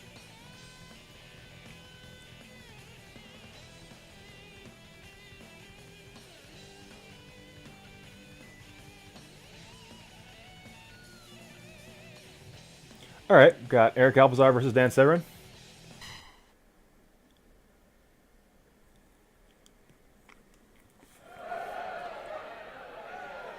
So that advantage in a mixed martial arts contest that we saw from Alpizar earlier is thrown out the window, as Dan Severen is a legit badass in a mixed martial arts setting. And you can see that difference in experience as Severen able to step aside from that double leg that Bradshaw had so much trouble with. But there is the ability of Alpizar as a striker that he's actually able to keep Severen at bay and not letting him use the double leg on him.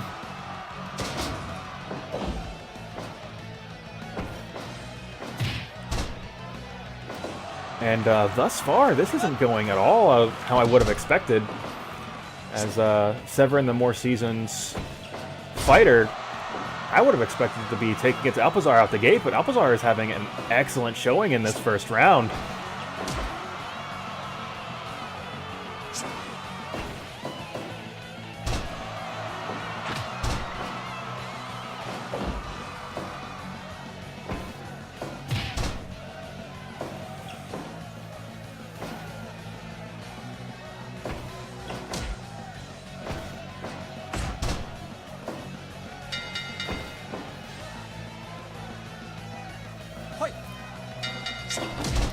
Ooh, Severen this time hitting with a double leg, but Alpizar counters and locks on that armbar.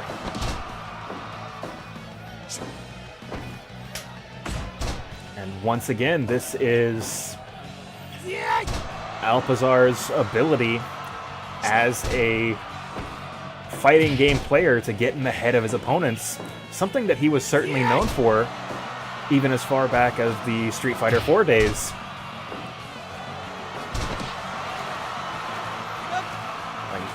He just has a almost supernatural ability to make his opponent guess wrong. But when you've got the power and skill of a Dan Severen, like, sometimes you don't need to guess.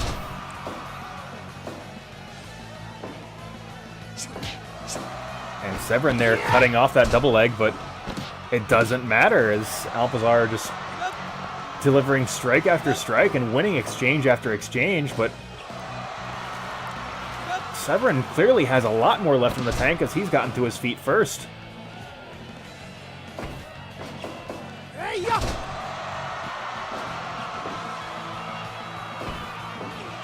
Back switch and huge German suplex throws Alpizar to the canvas, but that down heavy kick from Alpizar tried to get a little bit more out of that, but saved by the bell was Severen as we go into the third round.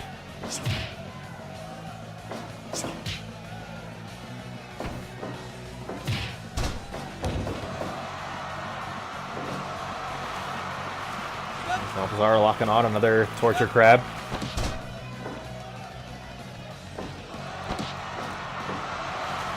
Severen just not able to win exchanges after getting a mount, but is able to get to his feet and just no-sell those offensive efforts from Alpizar. And that was the combination that took Alpizar's opponent out of the match, Bradshaw. But Severen not only just no-selling that strike combination, continuing to fight while bloodied. He is not going out without a fight, but we haven't seen a lot of fight from Severen. Aside from getting up after getting knocked down, he's going to need to do a lot more if he wants to go on any further in this match, and this match is over.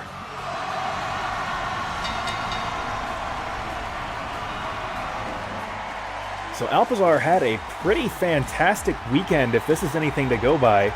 Great showing at Come to Papa. Beat a legend in mixed martial arts, as well as a legend in the pro wrestling world in this tournament.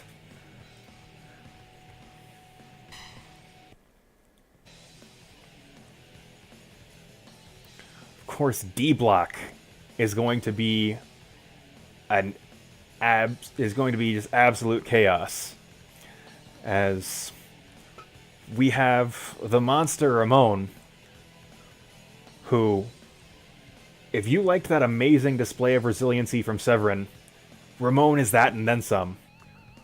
But in D Block is another monster in Jean-Claude Van Damme. But you will not be seeing that match right away, as we have to cut back to the rest of the show. We still have Jamel versus Shane McMahon, and that match is next. Let me make sure that's saved. And yeah, we can do Van Damme versus Ramon. Let's go right into the match that everybody wants to see. Although we could have it be that's the last match of the block.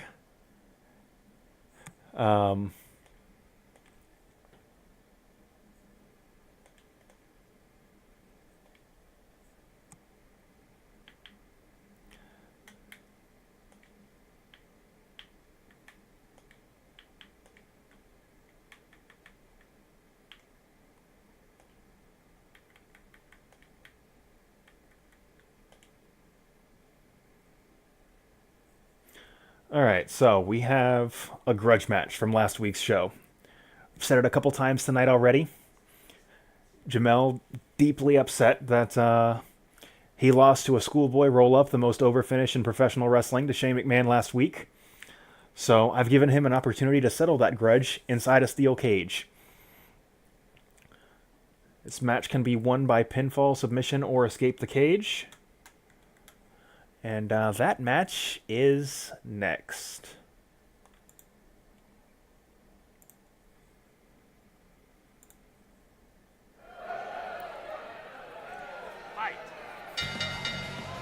And speaking of Ken Shamrock, we do have Shamrock refereeing this match. Looks like somebody left some weapons inside the ring. We'll see if either of these competitors take advantage of those. Shane McMahon with the best phantom punches in wrestling. Of course, there's Jamel. All power all the time.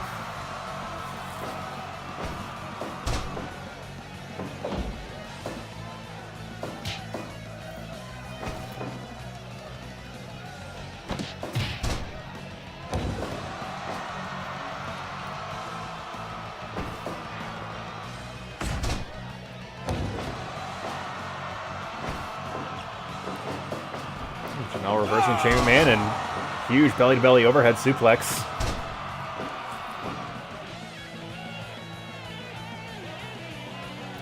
Both competitors circling one another, trying to get the best possible angle to approach from, and looks like Shane found it first, but is immediately shoved off by Jamel.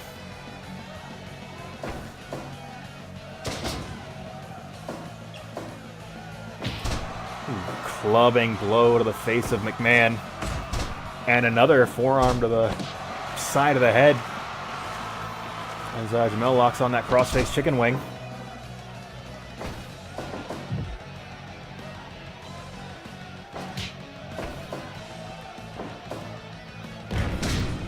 It looked like Jamel was going for a big power bomb, but McMahon reverses, and he's reversed fortune into his favor.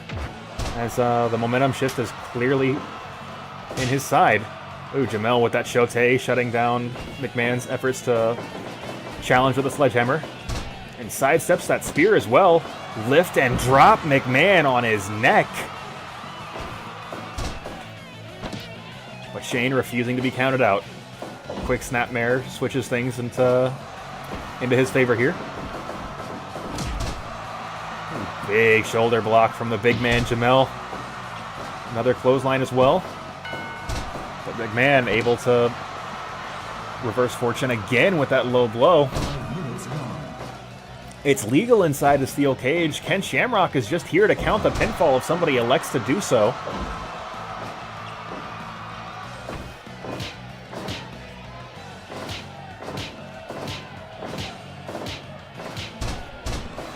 And both men to the ground. Jamel to his feet first.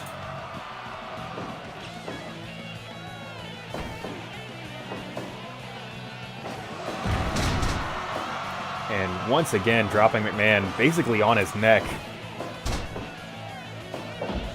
Shane McMahon's had, like, bits and pieces of an offensive effort, but not nearly to the extent that Jamel has. Jamel's gotten a lot more varied and a lot more offense on McMahon. Who actually may be mistaken. This could be just escape only.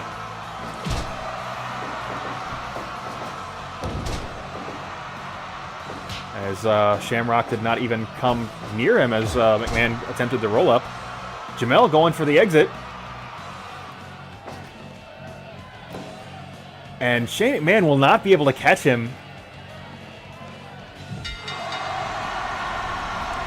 Jamel winning the steel cage match in somewhat anticlimactic fashion. But, you know, a wise man once said, it doesn't matter if you win by an inch or a mile, winning is winning.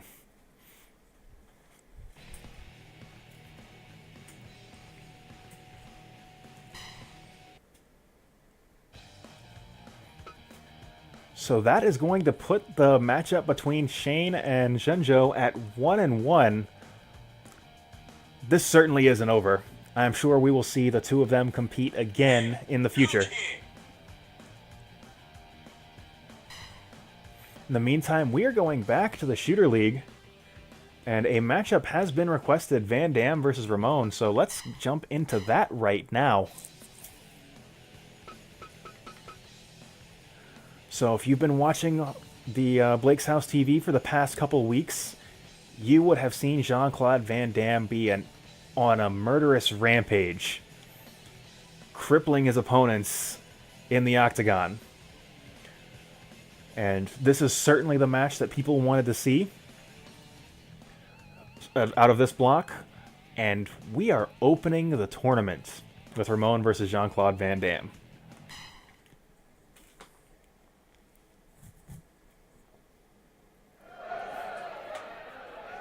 Hoi.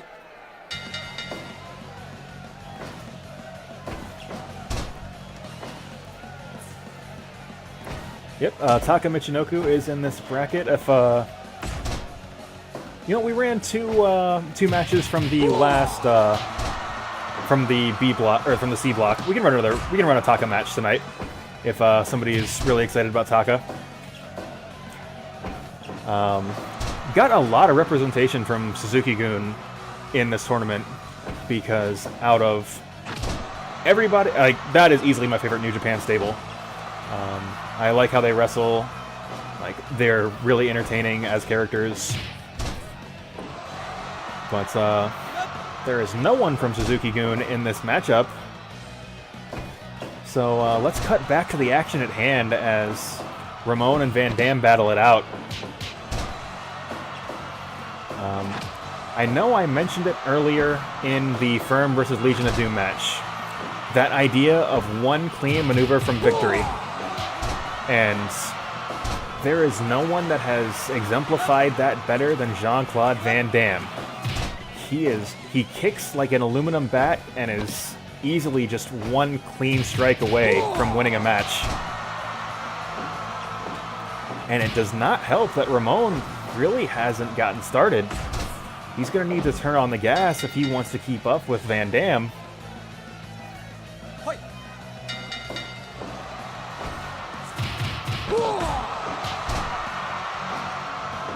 And it's so scary to see Van Damme using those strike combinations because you think, is this the one that's going to do it?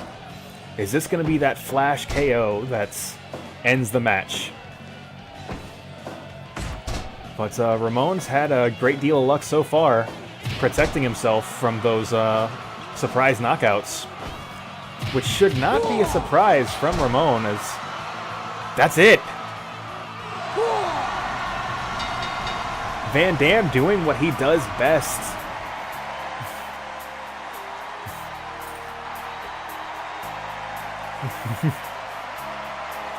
So the resiliency of Ramon, not enough to keep up with Jean-Claude Van Damme's striking ability.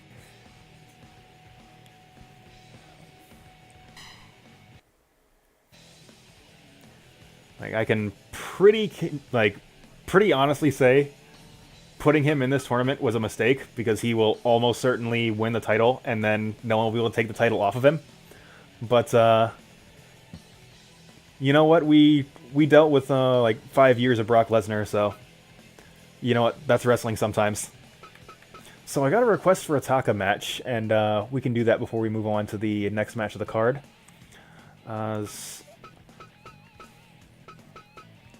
Who is TAKA fighting tonight?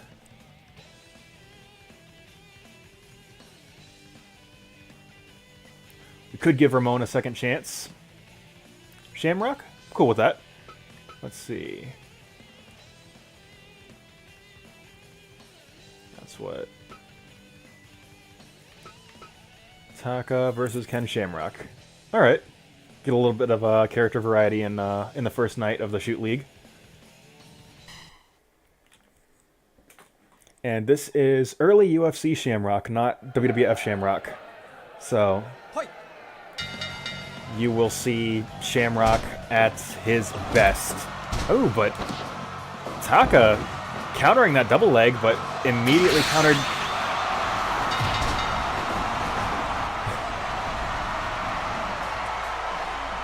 I did not even get to set up the storyline going into this match. Shamrock immediately grabs a hold and taps out TAKA with that ankle lock. Something that Shamrock is certainly known for. Alright, this block just got a lot more interesting. As none of Van Damme's matches, as one-sided as they were in the last couple of weeks, were as quick as that was. And you can't even take away from TAKA, as he countered the double leg. But Ken Shamrock, with his superior MMA experience, was able to transition into a more advantageous position and was able to just lock on that ankle hold. I am certainly interested in Ken Shamrock versus Jean-Claude Van Damme. That's not going to be tonight. That's not going to be next week.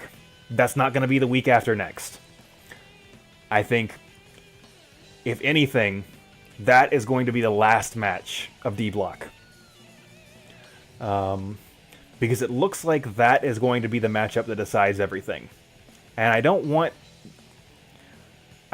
that deciding match to happen this early in the tournament. I want a little bit of mystery.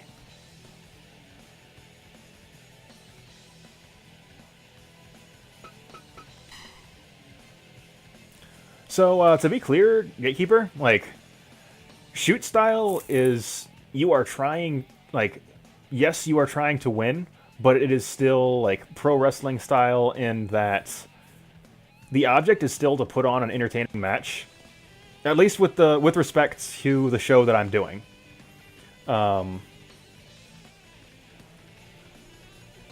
Like, none of my shooters are built with the express purpose of, hey, I need to win this match. It is, I want to put on an entertaining shoot fight.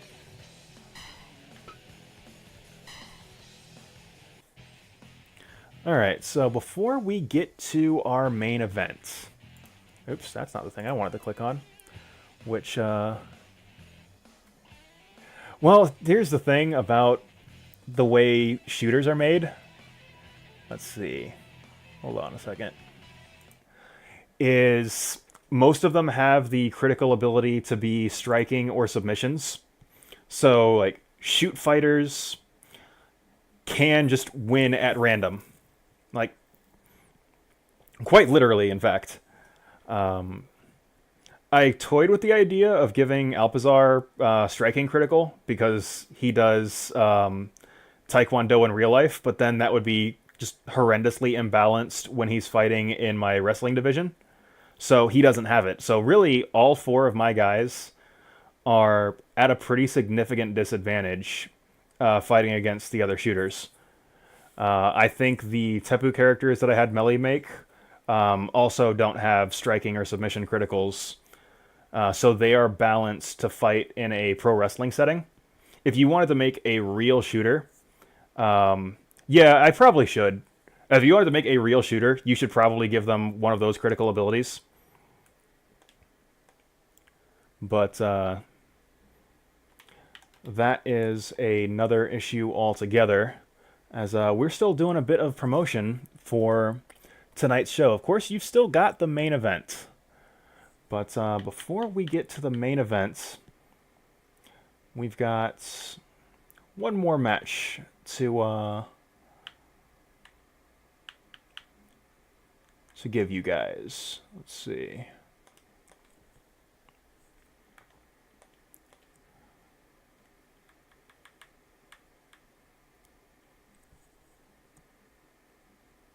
So we've been seeing a lot of this guy tonight. Let's see. But let me see. But we are going to be seeing Ken Shamrock again. We have seen him as a referee. We have seen him in the Octagon. And now we are seeing him in a pro wrestling capacity. So they were the trios team that won last week. Now,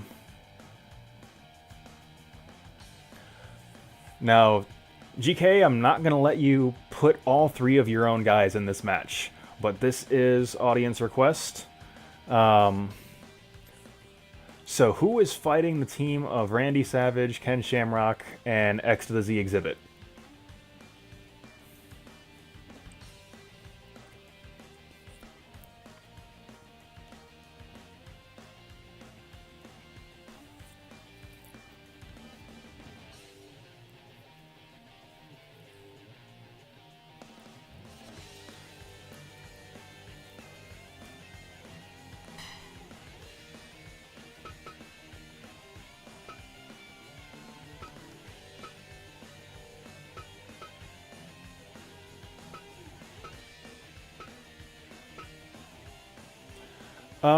So Akari Warrior, you want to give them a rematch? Because they did lose last week, which is why Savage, Shamrock, and Xzibit are kind of holding it down here.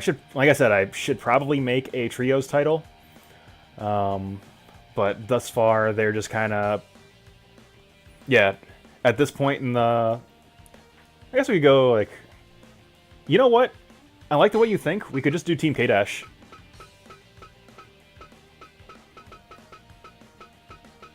Because we do have...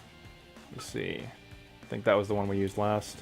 Alright, if I was going to build this team, I think I would put Kula on point. Actually, well, I guess it depends on which KOF we're talking about.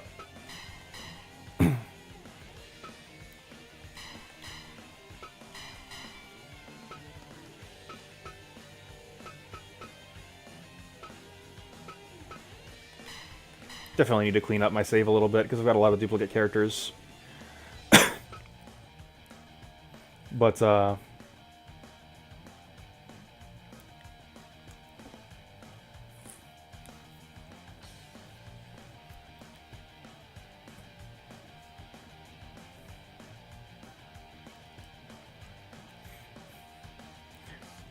think I'm gonna go with this team right now, like kind of piggybacking off of Orlando's suggestion of the Akari Warriors, and letting the KOF brand get another shot at this trios team.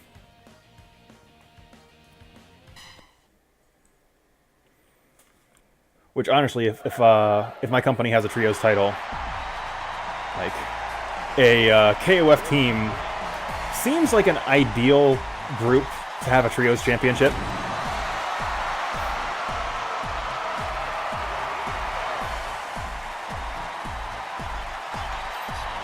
I mean, if I had it my way, Blake's house would hold all the titles, but that is a separate thing altogether. As you know what, this is pro wrestling. Like,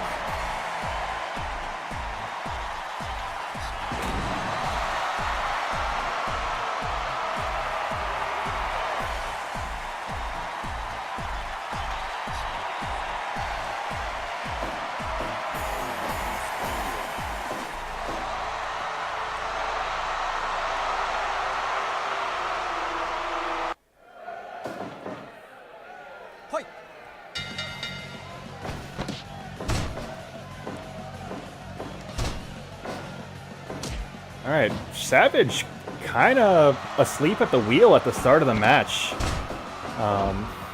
Kula kind of getting the jump on him.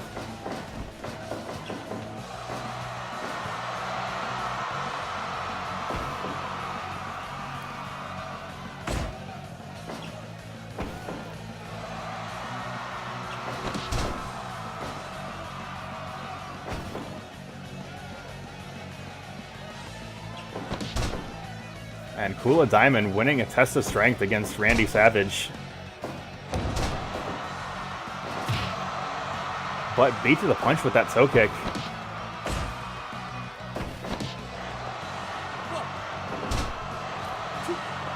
Savage just absolutely disregarding the rules and going for that illegal choke. And Kula will elect to bring Maxima into this match. While she can quite literally take a breather after that chokehold.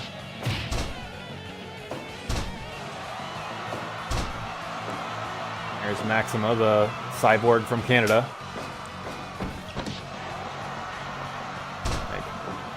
We're going to see a lot of power wrestling and arms that are quite literally like a cannon because they're a cannon.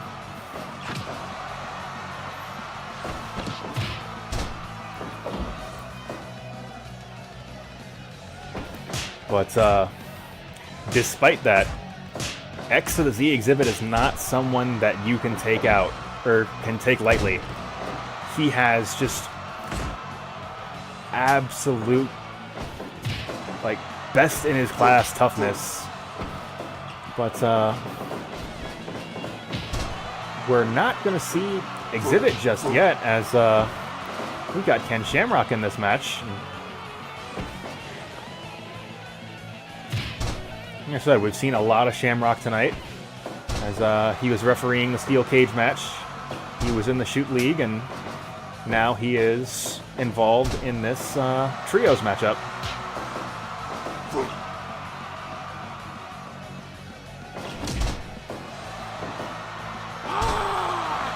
And there is Shamrock doing exactly what he did to beat TAKA Michinoku in 20 seconds, hitting that double leg and then locking on the knee bar. But this time, K-Dash stays in the fight. K-Dash certainly has experience taking a knee bar, as he fights Blue Mary on a semi-regular basis.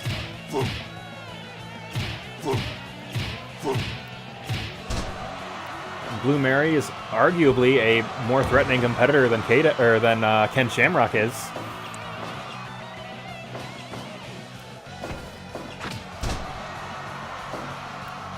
But Blue Mary did not submit TAKA Michinoku in 20 seconds, so Ken Shamrock is certainly someone to be feared and respected. But we are going back to Xzibit versus Maxima, where I will once again just reiterate just how powerful Xzibit is in his ability to deal damage and his ability to withstand damage. So much so to the point where he is banned from competition in the Def Jam Fight for New York organization. No such bans have taken place here. However, Tony Jaa has tested positive for performance-enhancing substances and has been barred from competition here at Blake's house. He would not be the first competitor to receive such a ban, as 2B had before we got our TV deal. And Maxima just lumbering around the ring and using his size and power to block that elbow.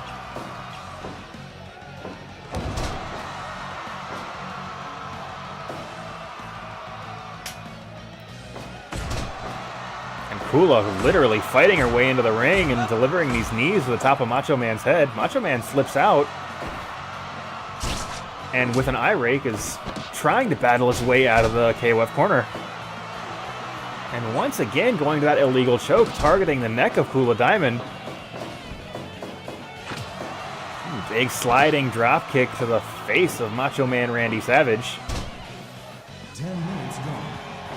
Macho Man countering whatever it was Kula was trying to do, and the two of them are battling it out in the neutral corner. But Macho Man pushing Kula back to his own corner and brings Shamrock back into this contest.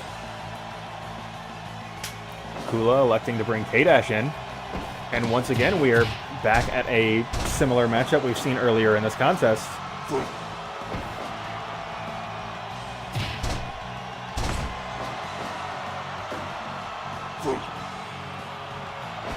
And Shamrock working the knees and lower legs of K-Dash, just trying to get as much sustained damage as he can, so when he locks on that ankle lock, it's going to be a problem. But he has not been able to lock the ankle lock back in at this point in the match.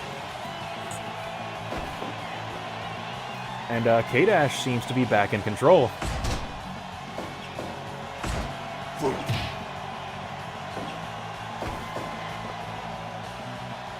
Let's, Shamrock attempting... Oh, there it is. There's the ankle lock from Shamrock, his signature finishing hold, but K-Dash able to quickly get out, and definitely good for him to do so. And there's the bear hug from the bear from Canada.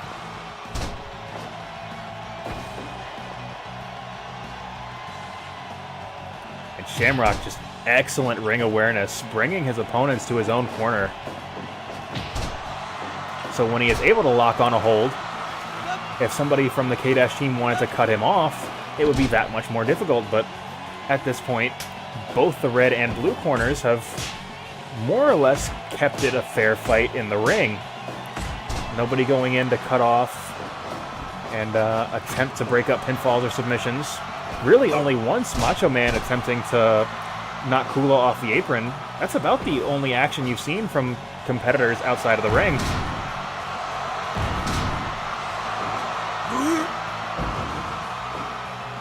God, just all power from Maxima. A body splash, but Xzibit. Excellent strategy from Xzibit, just getting a foot on the ropes. And Xzibit bringing Randy Savage back into this contest. Once again, Maxima locking on that bear hug right in the center of the ring. Randy Savage has nowhere to go. He can't reach for a rope. Big boy senton from the big boy from Team K-Dash. Count two. K-Dash having enough of Savage's antics, pulling Savage out of the ring.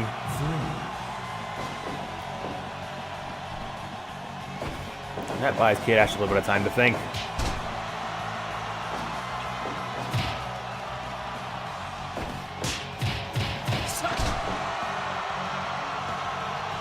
K-Dash appears to be waiting. Didn't get whatever he wanted off that strike exchange. Speaking of strike exchange, Shamrock coming out way on top in that one. But K-Dash's punch finding its mark. PK from K-Dash. Possibly call that the PK Dash.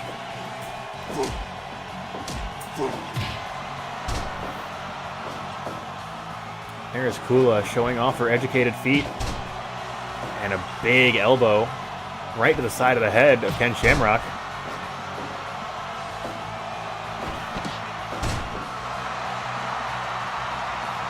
Kula living it up a little bit. Kula, of course, if you remembered from last week, just had an absolute barn burner of a match against Maglo. Maglo, who you will be seeing in the main event tonight.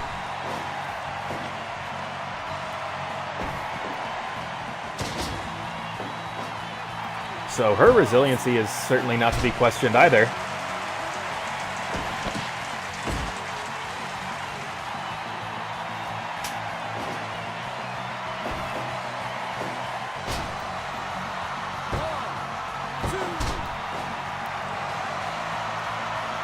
K-Dash showing off that he was able to get to his feet before Shamrock did. There's a Boston Crab. Nobody from the blue corner coming in to make the save. They believe in their partner, and their partner not tapping out to that submission hold, but he will go back to the blue corner and bring Xzibit back into this match. K-Dash is not done with Shamrock, of course, but it doesn't matter, as Xzibit is making himself K-Dash's problem. Spinning tombstone from K-Dash, shades of the Rainmaker.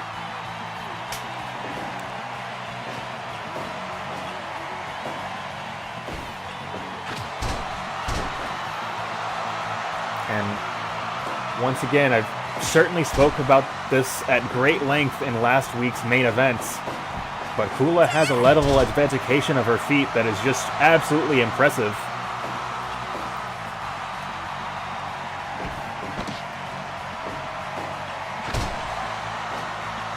And there's that patented K-Dash PK, this time from Kula. We saw a lot of this in the Maglo match, where she is just kicking from all angles, and Xzibit is unable to defend himself. Xzibit, however, able to push Kula back into the blue corner. Another Trouble in Paradise from Kula. And Xzibit will retreat to his own corner. There's been a lot of action on the apron this match. 1, 2, only 2.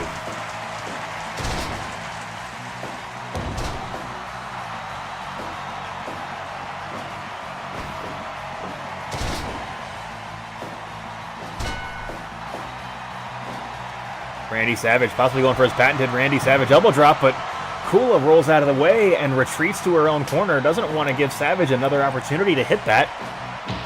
But Savage will hit that lariat and a double knee drop on K-Dash, but K-Dash immediately is to his feet.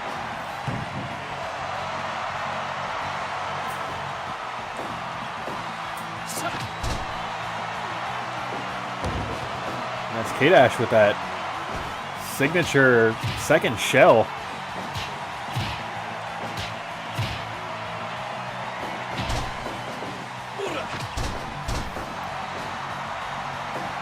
K-Dash appears to have a lot more left in the tank than Savage does at this point in the match.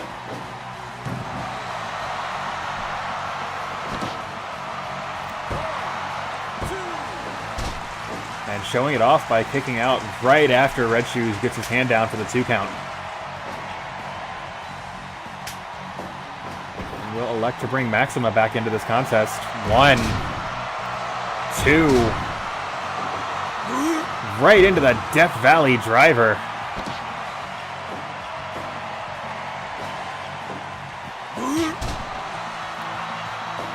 And there's those arms like a cannon I mentioned earlier on in this contest. A big fall-away slam from Maxima. And the blue team is in trouble at this point in the match. 1, 2... 3 count fall, and at no point did anyone from either side attempt to come in and make a save on a pinfall or submission. Like, some questionable strategy exhibited from both teams, but ends out working out in Team K-Dash's favor, and we will next week have a trios title. Because I think at this point, if we're going to keep them on the show, running the gauntlet against all comers, they should probably be doing it for a championship. But most importantly, we are moving on to tonight's main event. Maglo, the Maglo, against John Bagi. Let's see. So we need to configure this. Title match.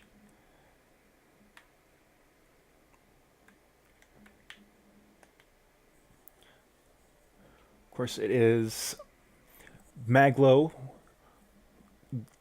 who, surprising all, ended up becoming the face of the promotion.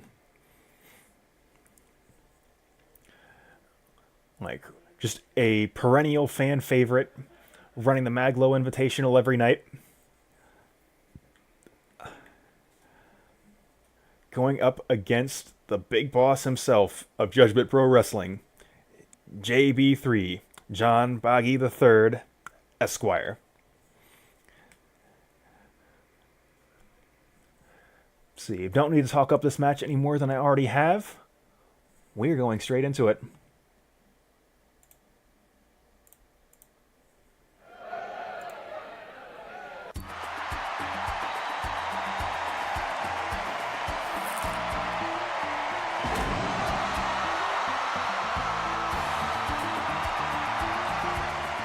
Maglo, of course, can be found at maglo.bandcamp.com.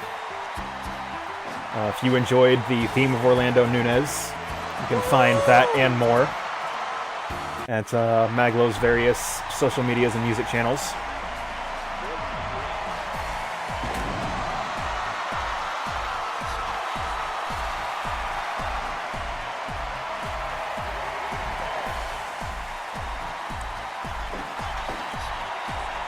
Here's the man that had some very aggressive statements at the start of tonight's show. Now, Harada has been instructed to call this match right down the middle. We don't want... Ooh, man, Maglo immediately starting with the clothesline from Bretton Woods. He is out for both his own honor to win the title, but for the honor of the promotion.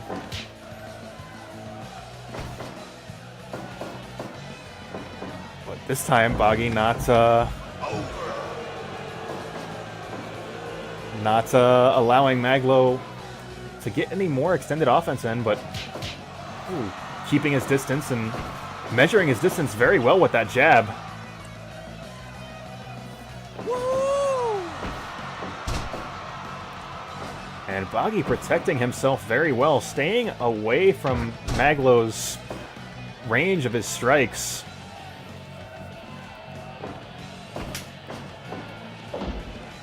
And quite possibly getting in the head of the People's Champion.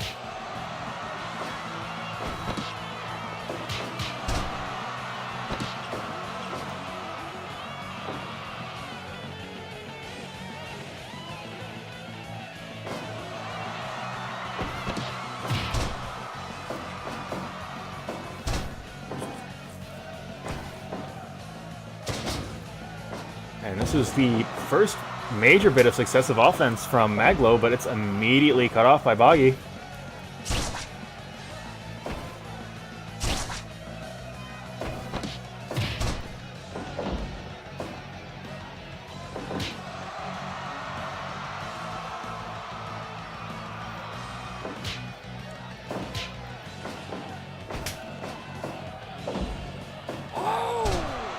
And Maglo going for that drop kick, but does not find its mark.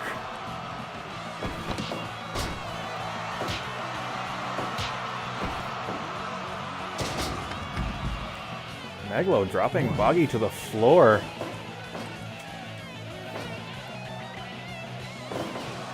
Yeah, I would say all this movement is certainly getting in the head of Maglo. He's really unable to keep a good rhythm. Ooh, but excellent sidestep from Maglo at that point. And backing his opponent into the corner, making it difficult to continue to move out of the way of those strikes. As he hits the airplane spin, a move that the kids at home certainly love.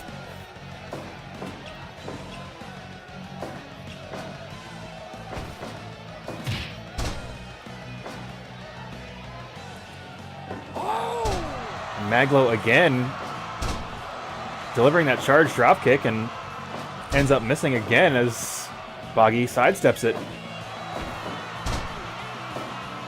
Maglo going up top. Big body splash, but caught up in the ropes, unable to get a count from Harada. 1, 2. And Maglo trying to showcase himself as the literal king of the hill as he is sending JB3 to the floor at every opportunity he gets.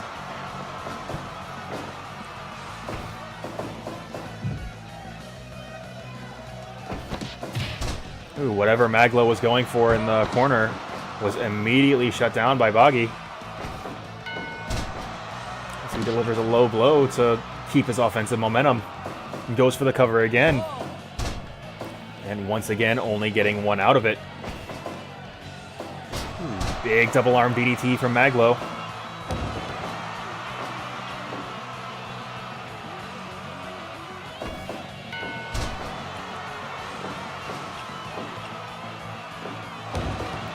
Another double knee drop from Bagi. Maglo having a great deal of trouble getting started here as it has been really all Judgment Pro Wrestling in this matchup. Maglo certainly hit a lot of key big moves, but he is unable to get any continued offense. And he is put into a choke. Harada going for the count.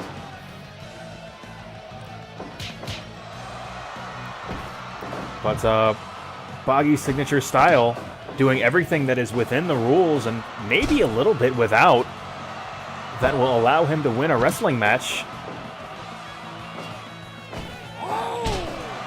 And that choke that you get a 5 count on is certainly part of that.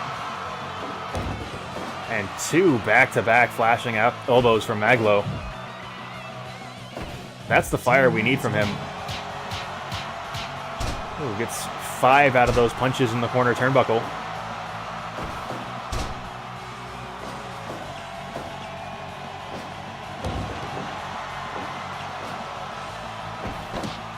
What?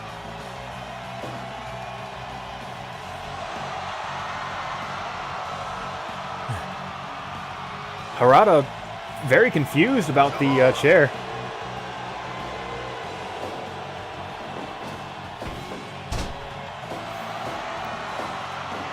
There's Maglo with his signature spinning toe hold.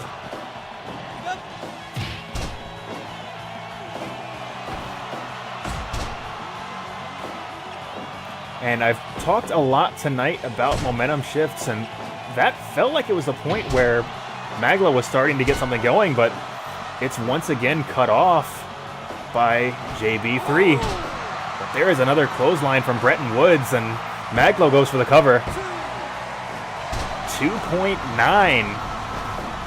Bagi, the big boss of Judgment Pro Wrestling, showing his own resiliency tonight in an evening where a lot of competitors refuse to give up.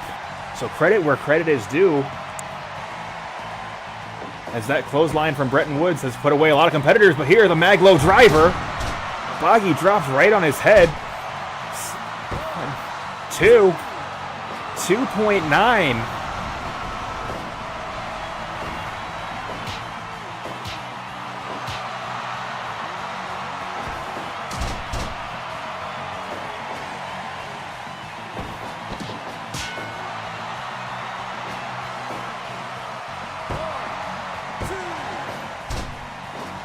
Count 2 for Maglo. What?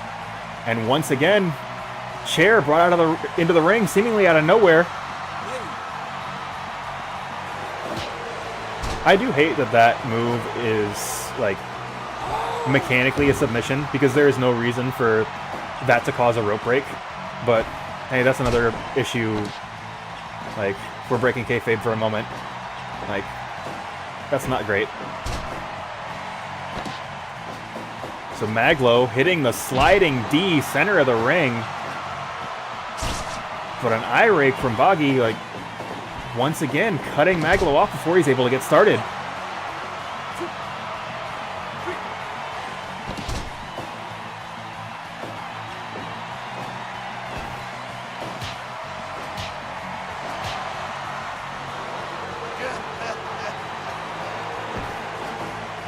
Maglo again going for the Maglo driver. But Maglo has taken a lot out of him and unable to go for the cover. So Maglo again hitting the Maglo driver. That's 3 in this match. Goes for the cover. That's gotta be it. The third time is the charm. The Maglo driver putting John Bagi III, Esquire, away as he wins the championship back for Blake's House. Some bold words from JB3 at the beginning of the show, but he was unable to back them up with actions. However, once again, credit where credit is due. That match took 3 Maglo drivers to put JB3 away, and the fans at home and the wrestling critics online all agree that was a fantastic show from both competitors.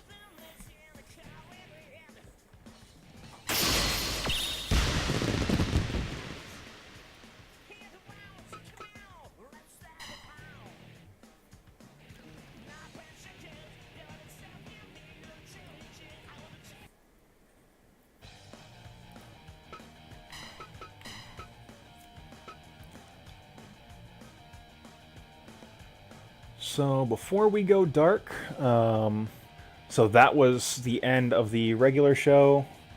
As per usual, we'll just have one bonus match. I'm just going to hit random all, see what happens. Let's see.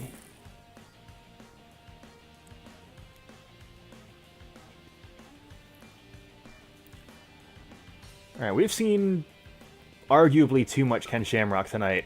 Like, looking at this, I'm thinking Ludacris versus Mr. Perfect Kurt Hennig.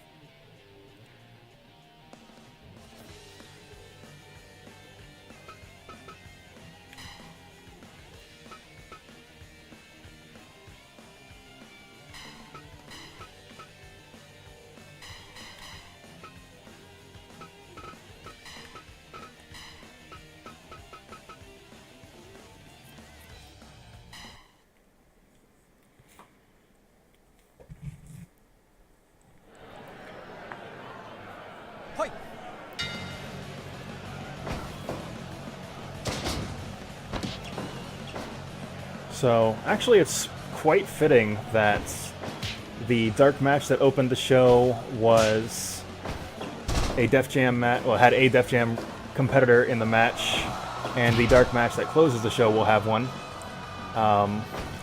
Possibly a bit of an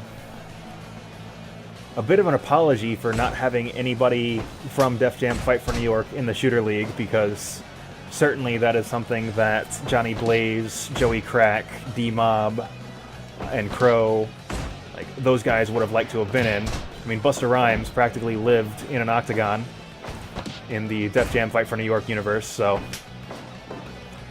so you will be seeing more of the Def Jam guys when we crown a Shoot League champion.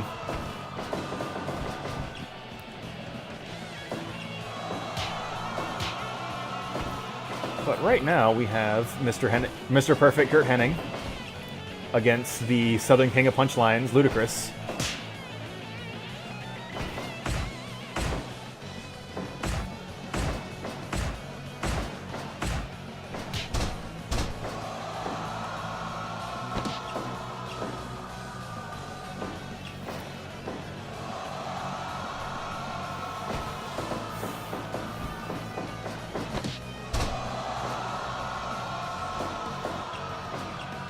So Ludacris, a very accomplished kickboxer, known for his southern hospitality.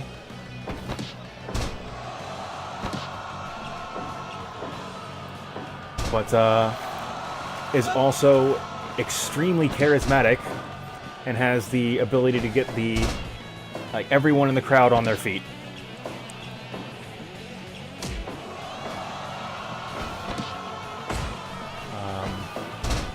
Having a great deal of trouble working in other Ludacris song titles into my commentary. But I will get back to you when I figure that out.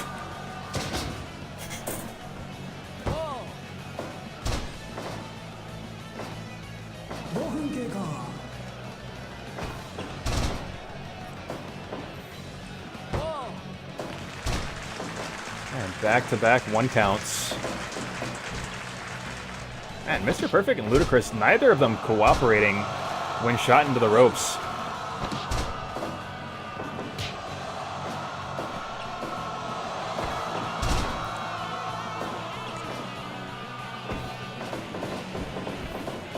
Well, GK, this is the dark match, so if you want to hop on a call, we certainly can. Let me swing into Discord.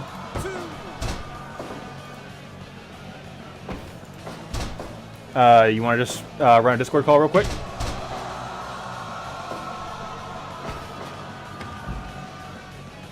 Round 2.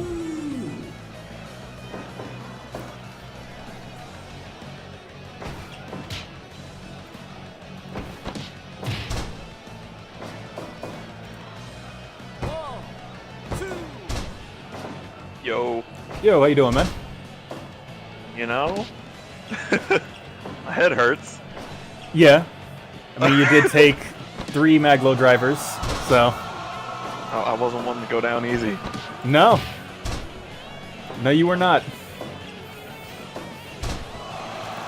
But don't worry. You know what? You guys might have got your titles back, but you're willing. Maglo going at one of my guys again next week. Doesn't have to be for a title. I mean, But- Maglo does have the Maglo Open Challenge. We can certainly, I think I can agree to that. Alright. Have, Maglo against a mystery competitor from Judgment Pro Wrestling. Sounds good to me. In fact, maybe we can make it interesting, but we should probably talk about that off stream. Alright, I'm cool with that.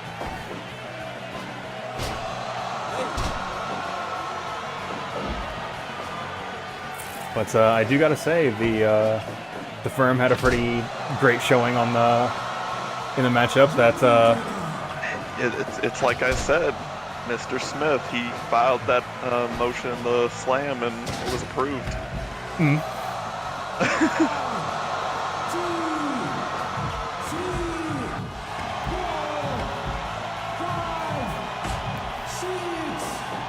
But yeah, I do think you have the right idea in, like, characters will just have to have a separate version for shoot fighting to be able to realistically compete against actual MMA guys. Yeah, Because, because like- I'll be honest, like I wouldn't want Nikita to fight against anyone that's a normal wrestler on the promotion. Right, and yeah, it's pretty much exactly for, oh, like, you just can get flash submitted immediately with the first hold of the match. Yeah, I mean, don't get me wrong. It's not to say that certain wrestlers on my promotion don't like have power as they're critical, but like it's not as likely to happen as someone who's like just super focused on submitting you the entire time. Yeah. It is weird, though, because I think Zack Sabre and Suzuki New Japan have submission as their critical. I'd have to look to make sure, but I think they have it. And I almost never see them get their critical submission in a real wrestling match. So, Yeah, and I think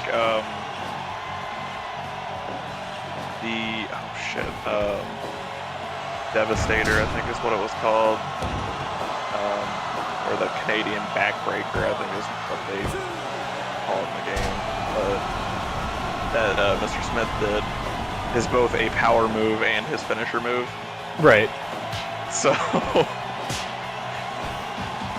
if one of his moves has a good, high likelihood of just knocking someone the hell out, that'd be it. Yeah. I mean, and criticals on regular finishers happen. I mean, that was part of the, like, the big thing when we did the Maglo Open Challenge and then Will Smith just died. Yeah. So, like, they, like, hey, critical hits happen. Like, we play video games. Yep. Gotta get them 2.9s in.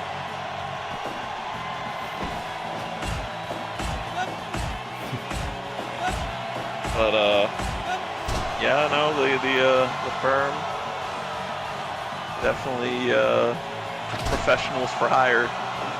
Yeah. And one thing we can work on is, 'cause I don't know if you just like kind of threw everything into one like area for a stable? I did, but if you have like actual organization for that, just send me notes and then I can make sub-stables for people that belong on their own groups. Yeah, that was kind of the thing, because I noticed, like, I was being cheered by the crowd, and that shouldn't have been happening at all. I mean, you got the shit boot out of you at some point in that match. So I think, like, the crowd may have just been cheering the match. That's true. Because, I mean, it got a 99 overall, so the crowd was into the match. Yeah, no, I was more or less talking about during the entrance. Gotcha. Yeah, when he was coming out for the entrance, they were definitely cheering. Yeah, no, you are definitely listed in your company's heel stable, like just a generic heel stable. Okay. Yeah, like, but if you have like actual organization that you want done, I can do that really easily. Okay, no, it's more or less just sorting out heels, neutrals, and whatnot. So. Yeah, I didn't know where to put the firm. So they're neutral? Okay, I need to fix that then because they're currently listed as heels. Yeah, I mean, they're goons for hire, essentially, so, like... Yeah. You know, I mean, they're kind of like, they're either cheered or booed, depending on who they're pitted against. I mean, just being goons for hire, that means they're usually going to be playing the heel role, but... Yeah, but you never know. Right. Yeah, no, I've got no problem just fixing that. Everybody else was pretty easy to locate because like you listed them as face or heel in your character descriptions. Yeah, I tried to do that to make it easy. Yeah. So yeah, I think that with that said, then the firm should be the only one, because I think even my other tag team, the Perlman brothers, I listed them as faces. So, just trying to think back to like, oh wow, okay, got that submission. Yeah. Let's see. Oh, another 100% evaluated match. The Def Jam guys, pretty popular apparently. Maybe need to book them more. Before I totally go off air, let me simulate a match in A and B block of Shoot League, just because if I don't, this is going to take 25 weeks. Yeah. Oops, that's not the thing I wanted to click on. And that way, like, basically this can be... Let's see. Let me see if this does the thing I think it does. Wait a minute. Okay, that's not the thing I thought it did. I'll fuck with this later. At worst case, I can just do these off air and just give updates. I just don't want to run only one match from each block on stream every week because it would take too long. Yeah, no, it really would, because there's a lot of people in that league. Yeah. But I'll deal with that later. So for anybody still tuned in, very much appreciate you guys coming by to watch some professional wrestling. We're trying to be here every Sunday night, 7:30ish. I guess we've already got a match announced for next week. Well, two matches with the Maglo Open Challenge against a mystery opponent from Judgment Pro Wrestling, as well as the resolution of Hsien-Jo versus Shane McMahon, and that match will be 2 out of 3 falls. The Shoot League still going on, so you'll be seeing some more of that next week. For everything else, stay tuned. Thanks for coming out.